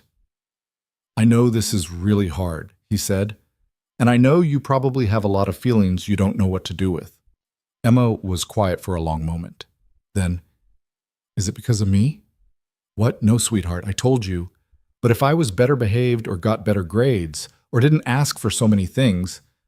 Mason pulled her into his arms, cutting off the terrible litany of self-blame. "Stop. Emma, look at me." He waited until she met his eyes. "This has nothing to do with you. Nothing. You're perfect exactly as you are. Mommy and I have problems with each other. Adult problems. You didn't cause them, and you can't fix them. Then why can't you fix them? Because sometimes people hurt each other in ways they can't come back from, and staying together after that would just make everyone more unhappy." Emma absorbed this, her young mind working through concepts too complex for her age. "Did Mommy hurt you?" The question was so direct, so perceptive, that Mason felt his breath catch. "Yes," he said honestly. "She did." "Did you hurt her?" "Maybe. Not intentionally, but maybe I did things that made her unhappy. I don't know. Relationships are complicated." "I hate complicated," Emma said fiercely. "I want things to be simple again." "Me too, sweetheart. Me too." They sat together in silence for a while, Emma leaning against his shoulder. Finally, she asked the question Mason had been dreading. "Is there someone else?" Mason's stomach dropped. "What do you mean?" "Sarah's mom had a boyfriend. That's why her parents got divorced." "Does Mommy have a boyfriend?" He wanted to lie, wanted to protect her from this particular truth, but he'd promised himself he wouldn't lie to Emma, wouldn't insult her intelligence. "Mommy made some choices that hurt our marriage," he said carefully. "She spent time with someone she shouldn't have, but that's over now, and it's not something you need to worry about." "So she did have a boyfriend. It's complicated. Everyone keeps saying that." Emma pulled away, frustrated. "Nothing's complicated. She either had a boyfriend or she didn't." Mason sighed. "You're right. She did. And that's part of why we can't stay married, but that's between Mommy and me. It doesn't change how much she loves you." Emma processed this in silence. Then, "I'm mad at her." "That's okay. You're allowed to be mad." "Are you mad at her?" "Sometimes, but mostly I'm just sad about how things turned out." Emma nodded slowly, accepting this. "Can we have pancakes for dinner? I don't want real food tonight." The sudden shift to practicality was so quintessentially Emma that Mason almost smiled. Pancakes for dinner sounds perfect. They went downstairs together, and Mason made chocolate chip pancakes while Emma sat at the kitchen counter watching. The normalcy of it, the routine, the familiar rhythm, felt like a small anchor in a storm. "Daddy?" Emma said as Mason flipped a pancake. "Yeah?"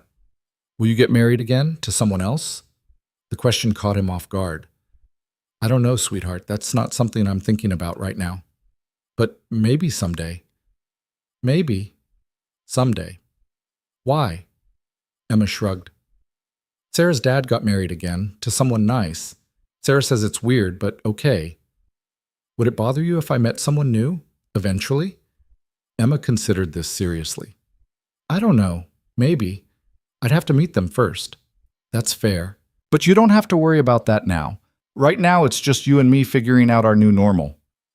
What about Mommy? Will she get married again? Mason focused very hard on the pancakes. I don't know what Mommy will do. To the boyfriend? I don't know, Emma. They ate pancakes in comfortable silence, the heavy conversation giving way to lighter topics.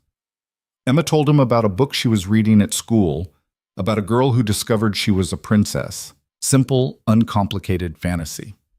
Mason listened and asked questions, grateful for the temporary escape.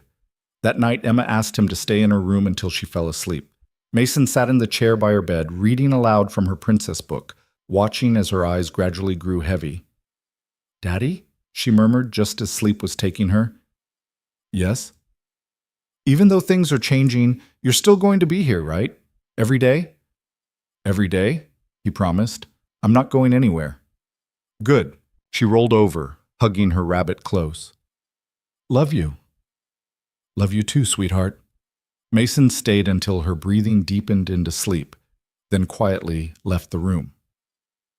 Downstairs, he poured himself a whiskey and sat in the dark living room, thinking about the promises he'd just made. Every day.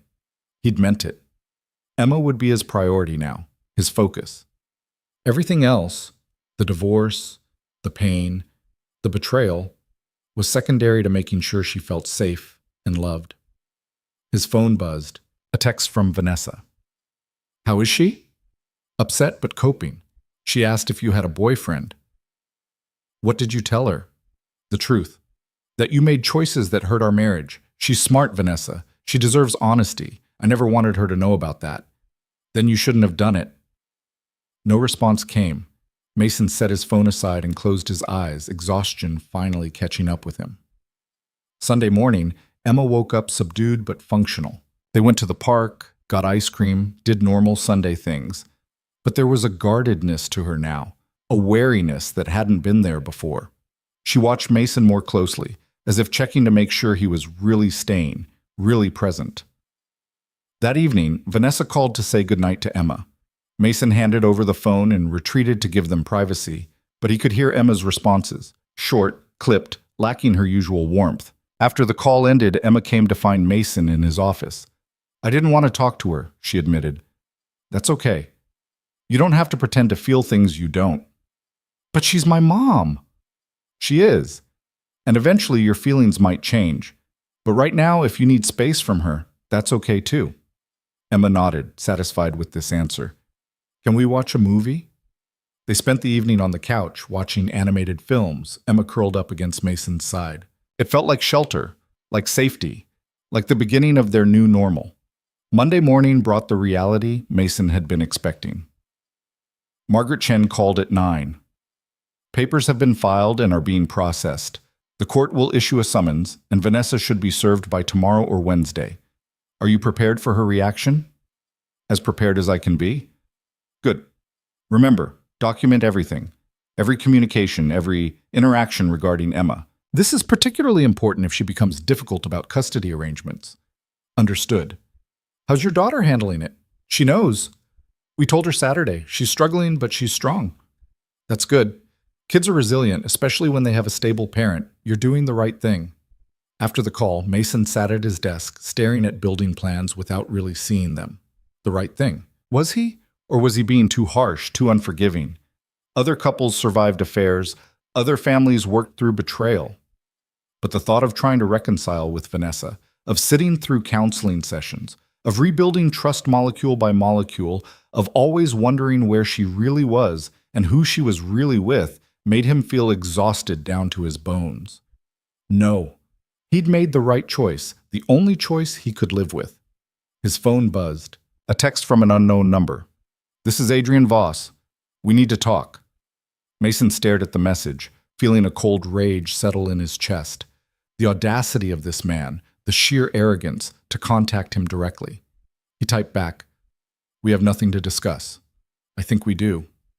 What Vanessa told you about us wasn't entirely accurate. I think you deserve the whole truth. I know enough. Don't contact me again. At least hear me out. Meet me for coffee." One conversation. Mason's fingers hovered over the keyboard. Part of him wanted to refuse, to block the number and move on. But another part, the part that had spent days investigating, documenting, seeking truth, wanted to know what Adrian had to say. Against his better judgment, he typed, "Fine. One conversation. When and where? Tomorrow. 10 a.m. The grind downtown. I'll be wearing a gray suit. Fine." Mason set his phone down, his hands shaking slightly. He had no idea what Adrian wanted to tell him, but he knew it wouldn't be pleasant. The rest of Monday passed in a blur of work and logistics. Mason confirmed that Patricia could handle Emma's pickup on Tuesday, giving him time for this mysterious meeting. He prepared himself mentally for whatever revelations might come, steeling himself against information that might hurt. That night, lying in bed, he wondered what Vanessa would think if she knew Adrian had contacted him. Would she be angry, afraid, or had she put him up to it? Tuesday morning arrived cold and gray. Mason dressed carefully, not for Adrian's benefit, but for his own sense of armor. Professional, put together, unshakable. The Grind was a trendy coffee shop in the business district, all exposed brick and Edison bulbs. Mason arrived 5 minutes early and ordered black coffee, claiming a table near the back. At exactly 10 o'clock, Adrian Voss walked in. He was exactly as his photos suggested, polished, confident, expensive suit and watch. The kind of man who moved through the world expecting doors to open for him. He spotted Mason immediately and approached with an extended hand. Mason didn't take it. "Thank you for coming," Adrian said, sitting down uninvited. "I know this is awkward." "You have 15 minutes, Mason said flatly. "Talk." Adrian pulled out his phone, scrolling through something. "Before I say anything else, I need you to understand that I didn't know Vanessa was unhappy in her marriage. When we reconnected, she presented your relationship as stable, but unfulfilling. She said you'd grown apart." "That's a lie." "I'm beginning to realize that." Adrian turned his phone around, showing Mason a text thread. "This is from 2 weeks ago. Read it." Mason took the phone reluctantly. The messages were from Vanessa to Adrian. His stomach tightened as he read. "He suspects something. I need to be more careful. Can't meet this week. Mason's being clingy. I hate lying to him, but I'm not ready to leave yet. Emma's too young. When are you going to tell him? I'm tired of being the secret. Soon, I promise. Just need to time it right." Mason felt something cold settle in his chest. These messages painted a very different picture than the one Vanessa had presented. This wasn't a confused woman trying to work through her feelings. This was someone actively deceiving her husband while planning an exit strategy. "There's more," Adrian said, taking his phone back and scrolling. "Here, more messages. Vanessa discussing Mason's work schedule, his routines, his finances. Calculating, strategic, planning. I thought I was in a relationship with someone who was trying to leave an unhappy marriage," Adrian said. "But reading through everything now, I realize I was being played. We both were." Mason pushed the phone back across the table. "Why are you showing me this?" "Because she called me yesterday, crying, saying she'd ended things with me to save her marriage, that she realized she made a mistake." Adrian leaned forward. "But these messages don't show someone who made a mistake. They show someone who got caught." "What do you want from me?" Mason asked. "Sympathy? Validation?" "Neither. I want you to know the truth. That what Vanessa told you about being confused, about not meaning to hurt anyone, it's bullshit. She knew exactly what she was doing." Mason sat back, processing this. Part of him had suspected as much. But seeing it laid out in black and white, reading Vanessa's cold calculations, made it real in a way it hadn't been before. "She's going to fight the divorce," Adrian continued. "She called her lawyer yesterday. She's planning to argue that you're being unreasonable, that you didn't try hard enough to work through the problems." "How do you know that?" "She told me. She's still calling me, still texting, asking for advice, asking if I'll take her back when the divorce is final." Adrian's expression was bitter. I told her no, I'm done being her backup plan. Mason felt a grim satisfaction in that. Good. Look, I'm not asking for forgiveness or understanding. What I did was wrong, regardless of what Vanessa told me. I pursued a married woman. That's on me. Adrian paused. But I'm giving you this information because you deserve to know who you're dealing with.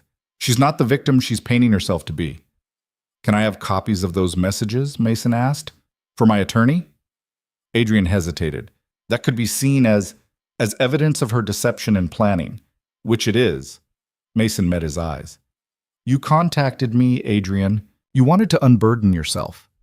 Fine. But if you're really sorry, you'll help me protect my daughter from the custody battle Vanessa's apparently planning. After a long moment, Adrian nodded. I'll send you screenshots, but after that, we're done. I don't want any further contact. Agreed. Adrian stood to leave, then paused. For what it's worth, I genuinely thought she loved you. She talked about you sometimes, about the life you'd built together. I thought she was just conflicted. I didn't realize she was calculating. Now you know, Mason said. Welcome to my world. After Adrian left, Mason sat alone with his coffee, feeling strangely numb. The information should have hurt more, should have devastated him further, but instead it just felt like confirmation of what he'd already suspected. Vanessa hadn't made a mistake. She'd made a series of deliberate choices, each one designed to maintain her double life while preparing an exit strategy. His phone buzzed. Screenshots from Adrian, as promised. Mason forwarded them immediately to Margaret Chen with a brief explanation. Her response came quickly. This changes things. This shows premeditation and deception. Can we verify authenticity? Adrian Voss sent them directly. He'd testify if needed. Excellent. This significantly strengthens our position for custody. Mason pocketed his phone and left the coffee shop, his mind already moving to next steps. He needed to protect Emma, needed to ensure Vanessa couldn't manipulate the narrative or the legal process the way she'd manipulated everything else. That afternoon, a process server found Vanessa at work and delivered the divorce papers. Mason knew because she called him immediately, her voice shaking with fury. How could you? She demanded. How could you actually file? I told you I would. I thought we could work this out. I ended things with Adrian. Did you? Because he contacted me this morning. Showed me your messages. All of them. Silence.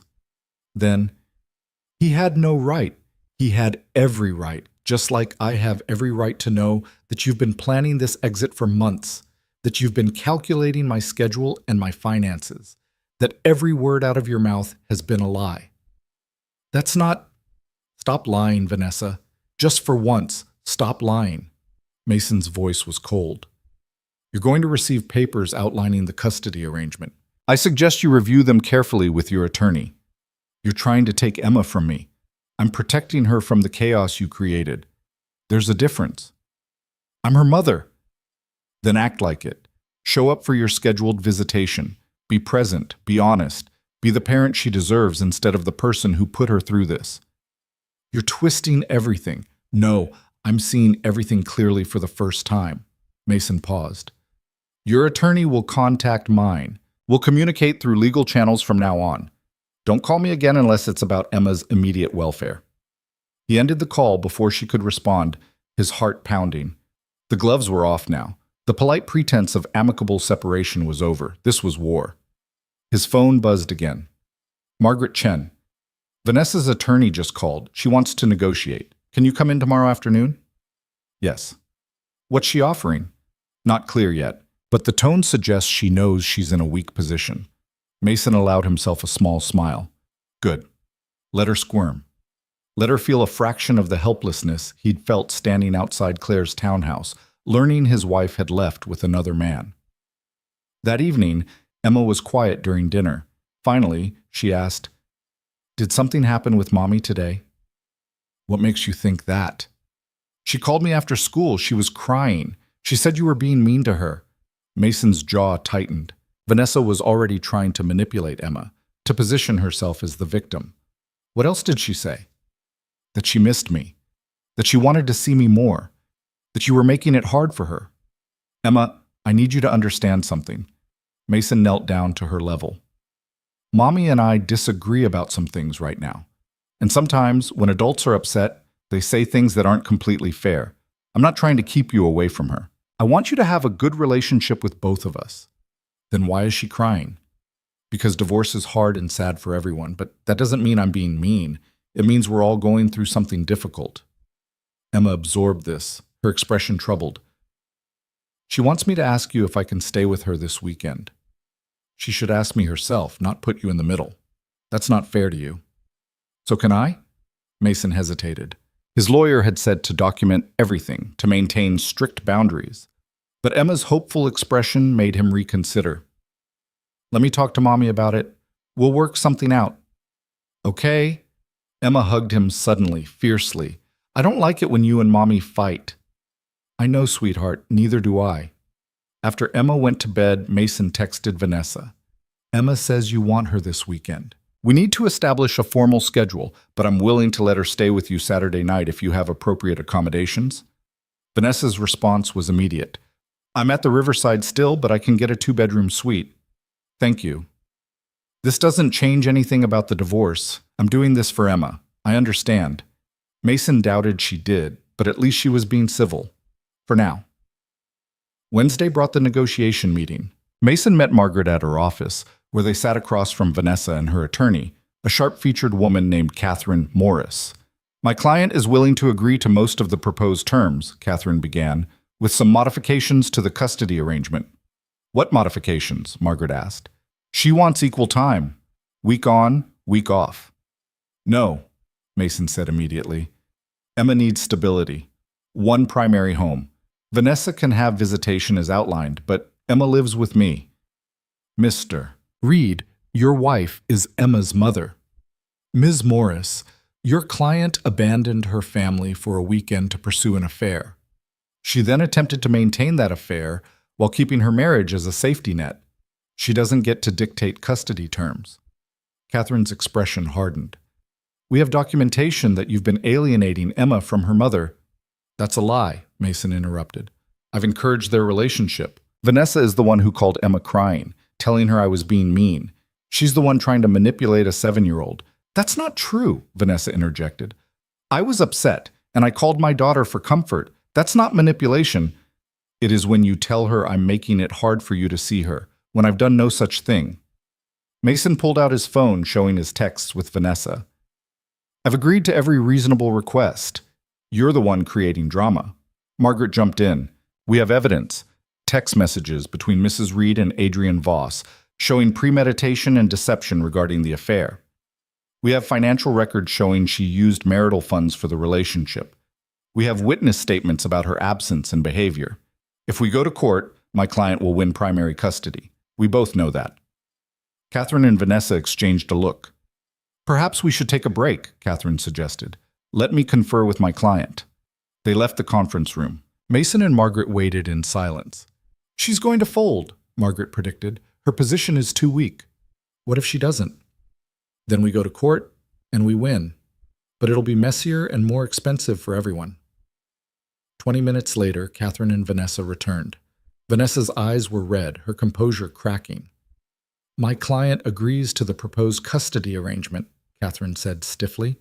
Primary physical custody with Mr. Reed, alternating weekends and Wednesday dinners with Mrs. Reed. And the financial terms? Margaret pressed. Agreed. Mrs. Reed keeps her separate assets. Mr. Reed keeps the retirement accounts he built pre-marriage. They'll split the house equity 60-40, with Mrs. Reed taking the larger share to offset her relocation costs. Mason had expected to fight harder for the house, but this was fair enough. Agreed. And the timeline? Catherine asked. My client would like to expedite this. No reason to drag it out. 6 months minimum by state law, Margaret said. But we can streamline the process. Assuming both parties honor the agreement and there are no complications, we can finalize in 6 to 8 months. Acceptable. Papers were drawn up, preliminary agreements signed. Throughout it all, Vanessa barely looked at Mason. When they finally left the conference room, separately, deliberately, Mason felt a strange lightness. It was really happening. The marriage was ending, officially, legally, definitively. Outside, Margaret walked him to his car. That went better than expected.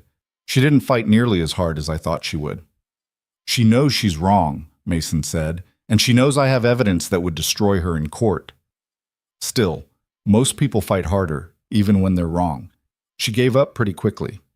Mason thought about the messages Adrian had shown him, Vanessa's cold calculations. She's strategic. She knows when to cut her losses.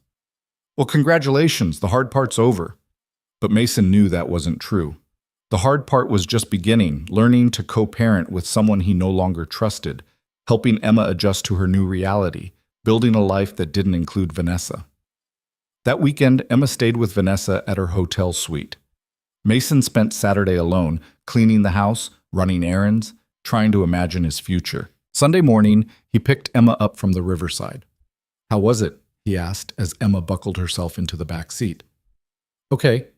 The hotel has a pool. We went swimming." Emma paused. "But Mommy cried a lot. At night, when she thought I was asleep." Mason's chest tightened. That must have been hard to see. "Is she going to be okay?" "Eventually. She's sad right now, but she'll figure things out." "Will you be okay?" Mason met Emma's eyes in the rearview mirror. "Yes, sweetheart. I'm going to be just fine." And for the first time since this nightmare began, he actually believed it. The weeks that followed the settlement meeting fell into a new rhythm, strange at first, but gradually becoming familiar. Emma adapted with the resilience children possess, though Mason caught her sometimes staring at family photos with an expression too old for her face. Vanessa found a 2-bedroom apartment in a newer complex across town, modern and sterile, nothing like the home they'd built together. Mason threw himself into creating stability. Morning routines became sacred. Breakfast together, packed lunches, the drive to school with Emma's chatter filling the silence Vanessa had left behind. He rearranged his work schedule, turning down the promotion he'd been considering because it would have meant longer hours away from Emma. His boss understood, or pretended to, and Mason was grateful for the grace period. But something nagged at him during those quiet weeks. The text messages Adrian had shown him kept replaying in his mind, particularly one exchange he hadn't mentioned to his attorney. It had seemed peripheral at the time, but now it felt significant. "When are you going to tell him? I'm tired of being the secret." Vanessa's response: "Soon. I promise. Just need to time it right. After the Henderson deal closes, my bonus will be secure. Then I can afford to leave." The Henderson deal. Mason had been the lead architect on that project. It was a massive commercial development that had consumed his attention for 18 months. The client had been difficult, the timeline aggressive, and Mason had worked countless late nights to make it perfect. The deal had closed 3 weeks before that fateful Friday when Vanessa left with Adrian. She'd been waiting for his work to secure her financial future before destroying their marriage. Mason sat in his home office one evening, Emma asleep upstairs, staring at that message on his phone. The calculated coldness of it made his stomach turn. But it also made him wonder, what else had been calculated? What other pieces of this puzzle was he missing? He opened his laptop and started digging, this time not into credit card statements, but into something else. Vanessa's company, Hale Enterprises, was a family business she'd inherited control of when her father stepped down. Mason had never paid much attention to the corporate structure, trusting Vanessa to handle her business affairs. Now, he looked closer. The company had undergone some changes in the past year. New board members, restructured voting rights, and one detail that made Mason's blood run cold. Adrian Voss's investment firm had acquired a significant minority stake in Hale Enterprises 6 months ago. 6 months. Right around when the affair intensified, Mason cross-referenced dates. The investment happened in October. According to the messages, Vanessa and Adrian had reconnected in January at a gala. But if his firm had invested in her company in October, they must have been in contact months before that. She'd lied about the timeline, about how they'd reconnected, about everything. Mason's phone rang, startling him. Margaret Chen.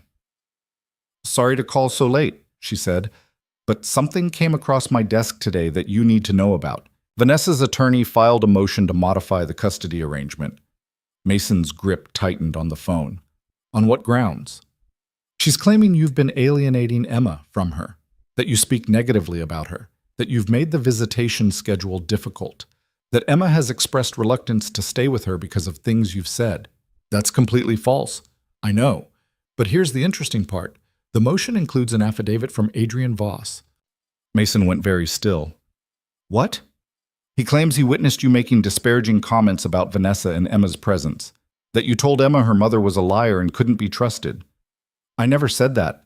I've been incredibly careful about what I say around Emma. I believe you.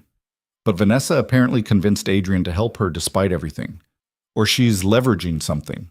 Mason thought about the messages, about the business connection. They're in business together. His firm invested in her company. If she goes down in a custody battle, if her reputation is damaged, it could affect the investment. That's a strong motive for perjury. Margaret paused. Can you prove you didn't say those things? How do I prove a negative? Emma can tell you I never spoke badly about Vanessa. They won't put Emma on the stand. She's too young. We need something else. Mason's mind raced. Then he remembered. The nanny cam. He'd installed it months ago when they'd briefly had a babysitter, a small camera in the living room for security. He'd forgotten about it entirely, but it was still there, still recording to cloud storage. I have recordings, Mason said. Every conversation in the main living areas for the past 6 months. Video and audio. Margaret's tone sharpened with interest. That's excellent, but we need to verify it's legal in your state to record without consent. It's my house. I'm allowed to have security cameras. Good. Get me those recordings, everything from the past 2 months especially. If you've never said what they're claiming, we can prove it definitively. After the call ended, Mason accessed the camera's cloud storage. Hours of footage organized by date and time. He started watching, fast-forwarding through empty rooms and mundane moments, looking for any conversation with Emma that mentioned Vanessa. What he found was exactly what he remembered. Careful, measured conversations. He'd explained the divorce in age-appropriate terms. He'd encouraged Emma to share her feelings. He'd never once spoken negatively about Vanessa in front of their daughter. But the recording showed something else too. Something he hadn't noticed in real time. In the 3rd week after Vanessa moved out, during one of her Wednesday evening visits to pick up Emma, the camera had caught their exchange at the front door. Mason had been professional, cordial, but Vanessa had said something under her breath as she walked away, something Mason hadn't heard at the time. He rewound and turned up the volume. Keep playing the saint, Mason. We'll see how long it lasts. It wasn't much, but it showed premeditation. She'd been planning this custody challenge even then, setting up the narrative. Mason compiled the relevant footage and sent it to Margaret. Then he did something he knew he shouldn't do but couldn't stop himself from doing. He looked up Adrian Voss's recent social media activity. What he found made everything click into place. Adrian had posted a photo 2 days ago from what looked like a business dinner. The caption mentioned celebrating a new partnership. In the background, partially visible, was Vanessa. They were still together, still working together. The breakup had been a performance, another calculated move. Mason felt rage surge through him, white-hot and clarifying. Every word out of Vanessa's mouth had been a lie. Every tear, every apology, every moment of seeming regret, all of it orchestrated to position herself favorably for the divorce and custody battle. But rage without strategy was useless. Mason forced himself to think clearly, to plan rather than react. He called Margaret back. I found something else. Evidence that Vanessa and Adrian are still together, still in business together. The entire breakup was staged. Send me everything. If we can prove she lied to the court about ending the relationship, it undermines her entire position. Over the next week, Mason built an irrefutable case. He documented every lie, every inconsistency, every calculated move. The recordings proved he'd never alienated Emma. The social media evidence and business filings proved Vanessa and Adrian were still connected despite her claims otherwise. The timeline showed she'd been planning her exit for months, waiting for the financial pieces to align. Margaret assembled it all into a devastating response to Vanessa's custody motion. She also filed a counter-motion, arguing that Vanessa's documented pattern of deception and manipulation made her an unreliable co-parent who needed supervised visitation until she could demonstrate honest, stable behavior. The hearing was scheduled for mid-July, 3 months after that Friday night, when everything had fallen apart. Mason spent those months focused on Emma. They found a new house together, a smaller place in a good school district with a backyard big enough for a swing set. Emma picked out paint colors for her room, lavender walls with white trim. They adopted a rescue dog, a gentle golden retriever mix Emma named Sunny. Life took on a new shape. Different from before, but not worse. Maybe even better in some ways. Mason found he liked the simplicity of their routine, the honesty of their small household. No more wondering where Vanessa was or who she was with. No more navigating around secrets. Emma thrived too, once the initial shock wore off. She made new friends in the neighborhood. Her grades improved. She laughed more freely, as if some tension she'd been holding had finally released. But she still loved her mother, still looked forward to visits. Mason never interfered with that, never tried to poison that relationship despite everything Vanessa had done. Emma deserved to have both parents, even if one of them had proven unworthy of the role. 2 weeks before the hearing, Mason received an unexpected call from a number he didn't recognize. "Mr. Reed, this is James Carmichael. I'm Adrian Voss's attorney." Mason's guard went up immediately. "What do you want?" "My client would like to speak with you, in person. He has information about Mrs. Reed that he believes you should hear before the custody hearing." "Why would Adrian help me?" "Because apparently Mrs. Reed has been lying to him too, and he's had enough." They met at the same coffee shop where Adrian had first contacted Mason. This time, Adrian looked different, less polished, more worn. The confidence had been replaced by something harder. Bitterness, maybe, or regret. "Thank you for coming," Adrian said as Mason sat down. "You have 10 minutes. Talk." Adrian pulled out a folder, sliding it across the table. "Vanessa approached me last month. She wanted me to sign an affidavit saying I'd witnessed you being abusive toward Emma." Mason's blood ran cold. "What?" "Not physical abuse. Emotional abuse. She wanted me to say I'd heard you yelling at Emma, calling her stupid, making her cry. She said it would guarantee her primary custody." "And did you sign it?" "No, because I've never witnessed any such thing. I've never even met Emma." Adrian's jaw tightened. "When I refused, Vanessa threatened me, said she'd pull her company's business from my firm, that she'd destroy my reputation in her social circles. She's been trying to manipulate me the same way she manipulated you." Mason opened the folder. Inside were text messages between Adrian and Vanessa, laying out her plan in explicit detail. The fictional abuse allegations, the strategy for the custody battle, the contingency plans if Adrian didn't cooperate. "Why are you showing me this?" Mason asked. "Because I'm tired of being used. And because you're right. Emma deserves better than this." Adrian leaned forward. "I'm prepared to testify at the hearing, to provide these messages as evidence, to tell the court that Vanessa attempted to suborn perjury. That could damage your business relationship with her company. I've already divested, sold my stake back to her family. I want nothing more to do with Vanessa Hale." Mason studied Adrian carefully, looking for the trap, the angle. But he saw only exhaustion and disgust. "What happened between you two?" Mason asked. Adrian laughed bitterly. "I finally saw her clearly. Saw what you must have seen, that she's incapable of honesty. Incapable of putting anyone before herself." He paused. "She told me she loved me, that we'd build a life together after the divorce. But it was all bullshit. She just needed me as leverage, as a backup plan. The moment I stopped being useful, she dropped the mask." "Welcome to my world," Mason said quietly. "For what it's worth, I'm sorry. For my part in all of this. I should have walked away the moment I knew she was married." Mason took the folder. "I'll give this to my attorney, and if you're serious about testifying, she'll be in touch." "I'm serious.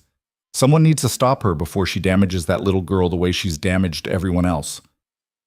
The custody hearing arrived on a hot July morning. Mason sat beside Margaret in the courthouse, watching Vanessa and her attorney take their seats across the aisle. Vanessa looked composed, professional, every inch the concerned mother fighting for her child. But Mason knew better now. He saw the calculation behind her eyes, the performance in her posture.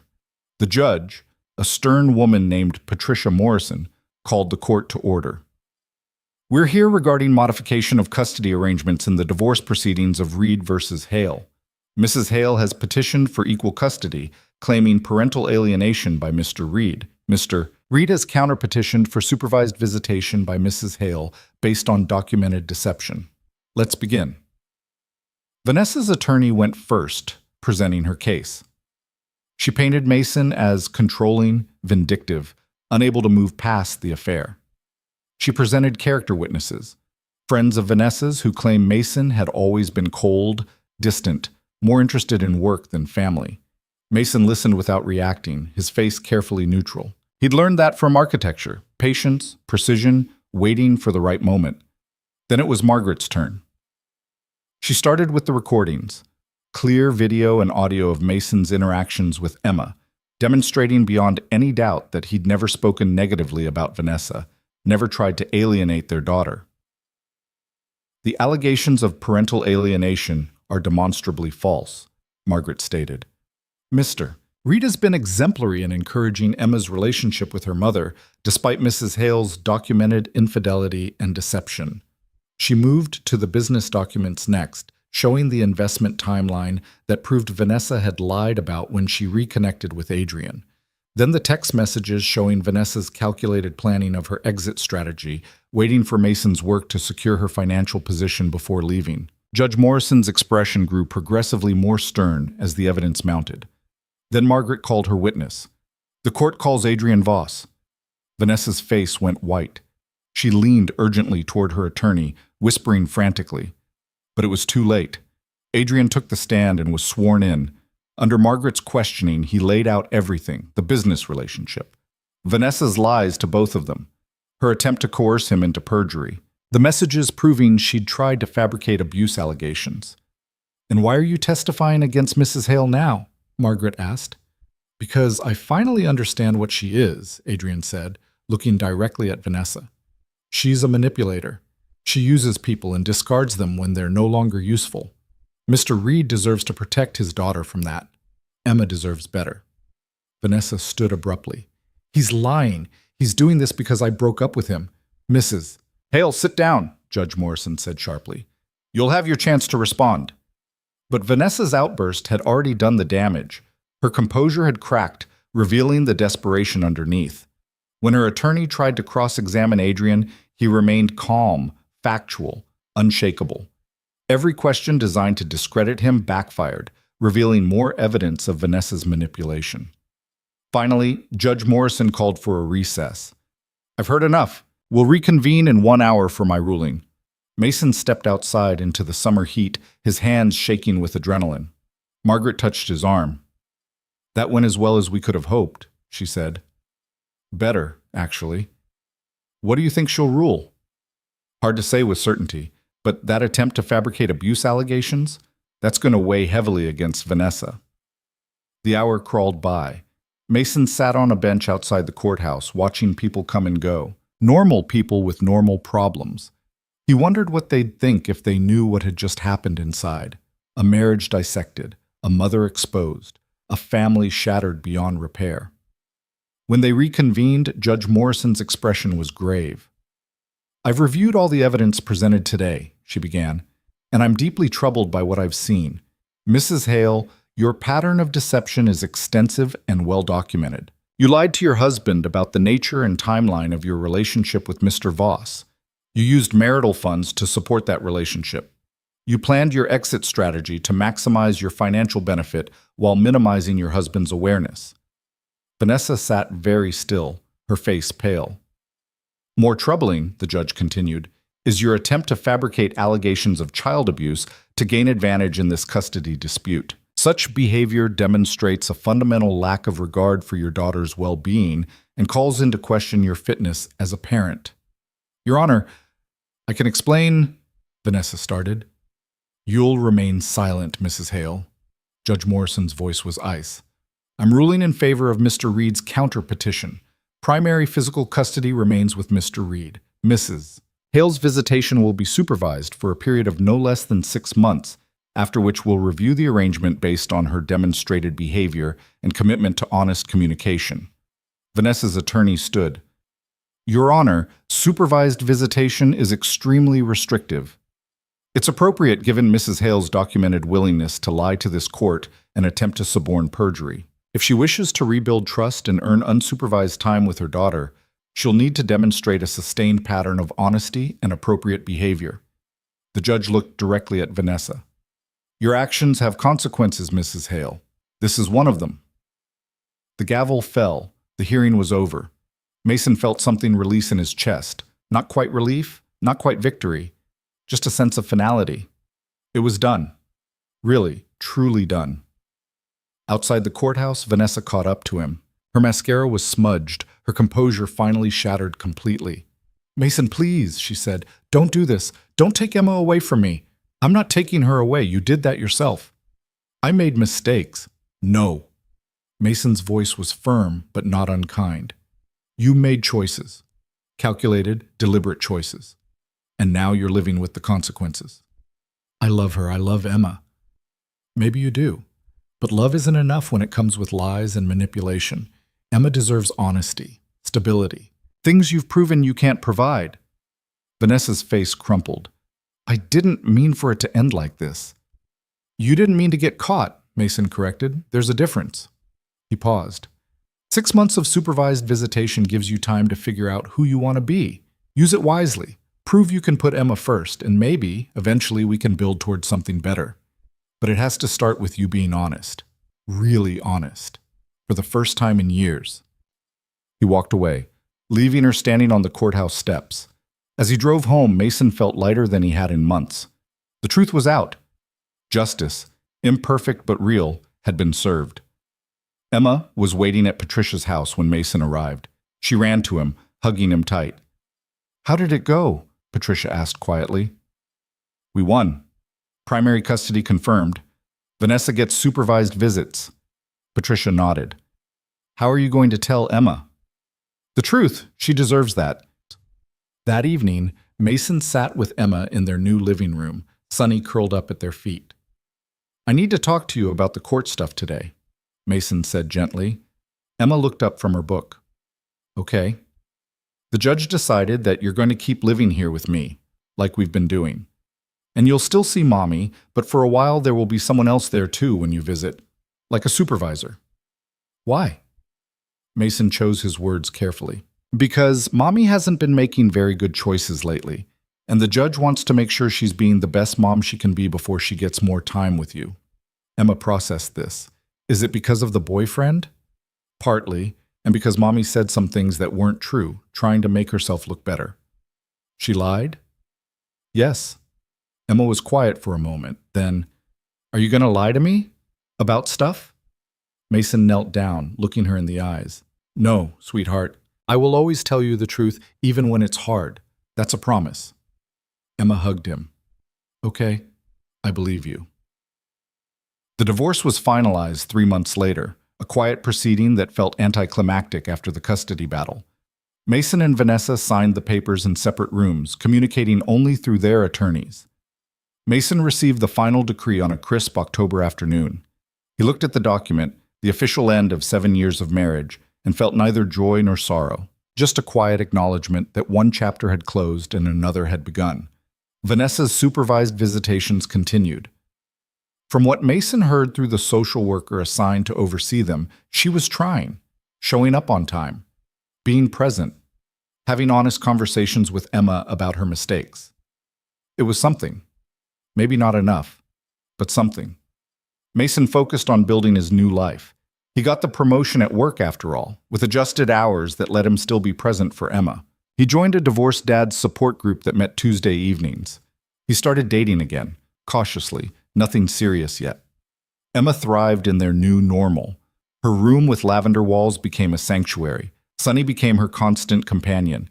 She made friends with the neighbor kids and spent long summer evenings playing outside, her laughter drifting through open windows. 6 months after the custody hearing, Mason received an unexpected message. From Vanessa. Can we talk? In person?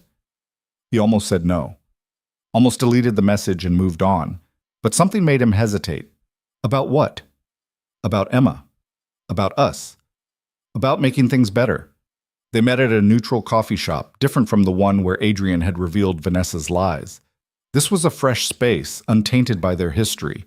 Vanessa looked different. Softer somehow, less polished. Her hair was shorter, simpler. She wore minimal makeup and clothes that were nice but not ostentatious. Thank you for coming, she said as Mason sat down. You have 15 minutes. I've been in therapy, Vanessa said without preamble.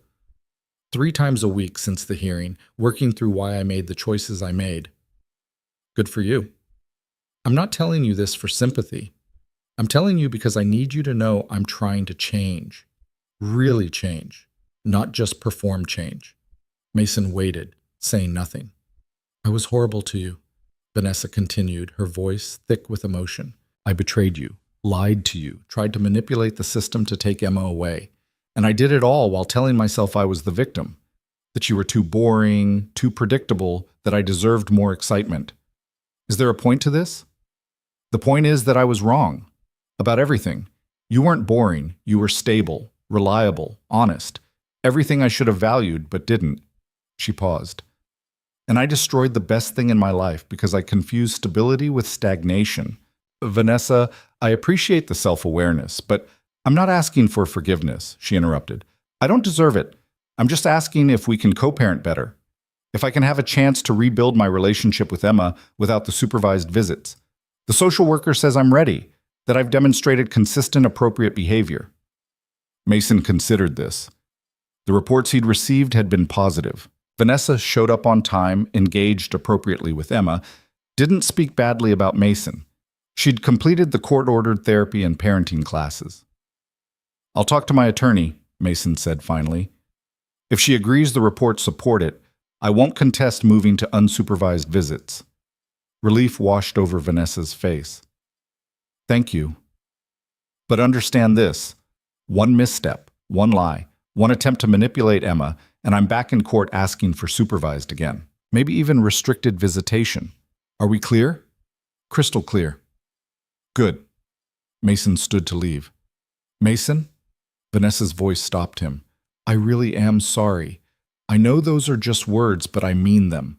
I'm sorry for the pain I caused, for the family I broke, for everything. Mason looked at her, really looked at her, and saw genuine remorse in her eyes.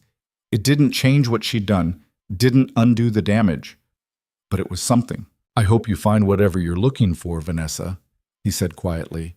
I hope therapy helps you become the person Emma deserves as a mother. But we're never going to be friends. We're never going to be anything but co-parents doing our best for our daughter. That's all that's left between us. I know, and that's enough. Mason left the coffee shop and drove home where Emma was doing homework at the kitchen table, Sunny asleep at her feet. Normal, peaceful, honest. How'd it go with Mommy? Emma asked without looking up from her math problems. Good. She's working hard to be better. The supervised visits might end soon.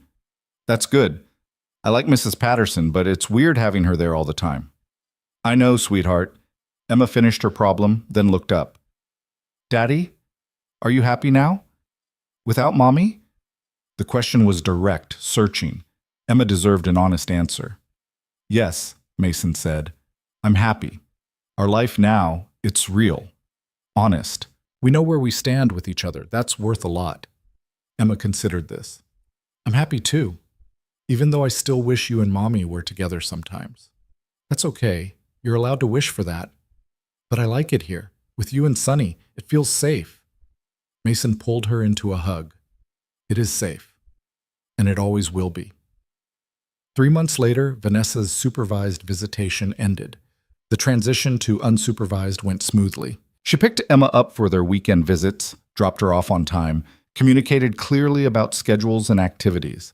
The supervised visits had worked exactly as intended, giving Vanessa accountability while she worked on herself, giving Emma stability while her mother figured things out. Mason heard through mutual acquaintances that Vanessa was seeing someone new. A teacher, apparently. Someone normal.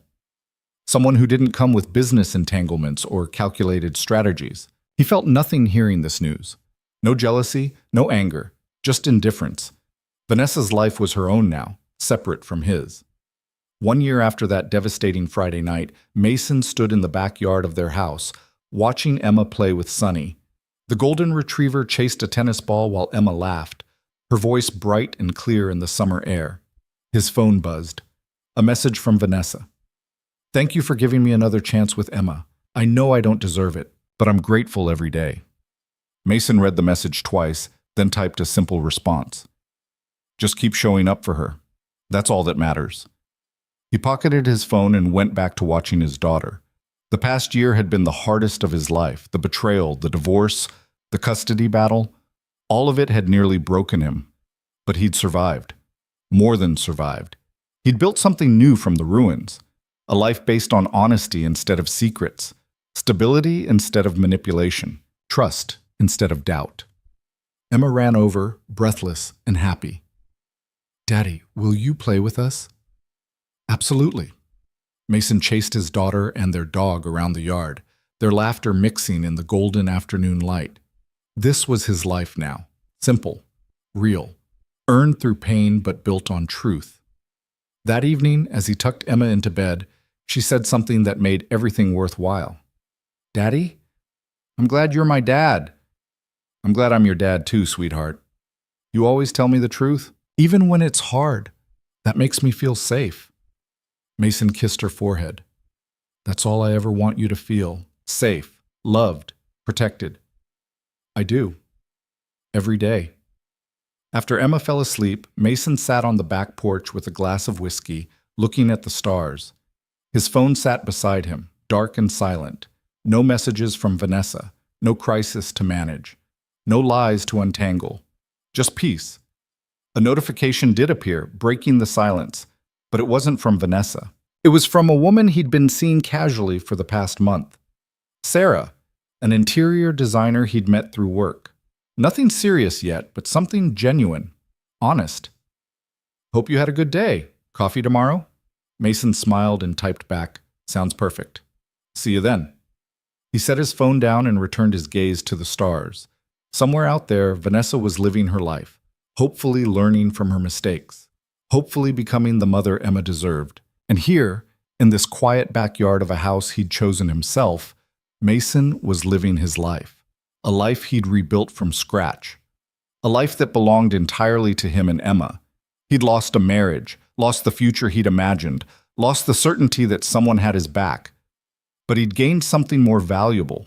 His integrity, his self-respect, the absolute clarity that came from living honestly, from refusing to accept less than he deserved. Mason finished his whiskey and went inside. Tomorrow would bring new challenges, new moments to navigate. But tonight, in this quiet house with his daughter sleeping safely upstairs and a future that felt genuinely hopeful, he had everything he needed. He'd lost a wife who didn't value him, but he'd reclaimed something far more precious. He'd reclaimed himself. And in the end, that made all the difference.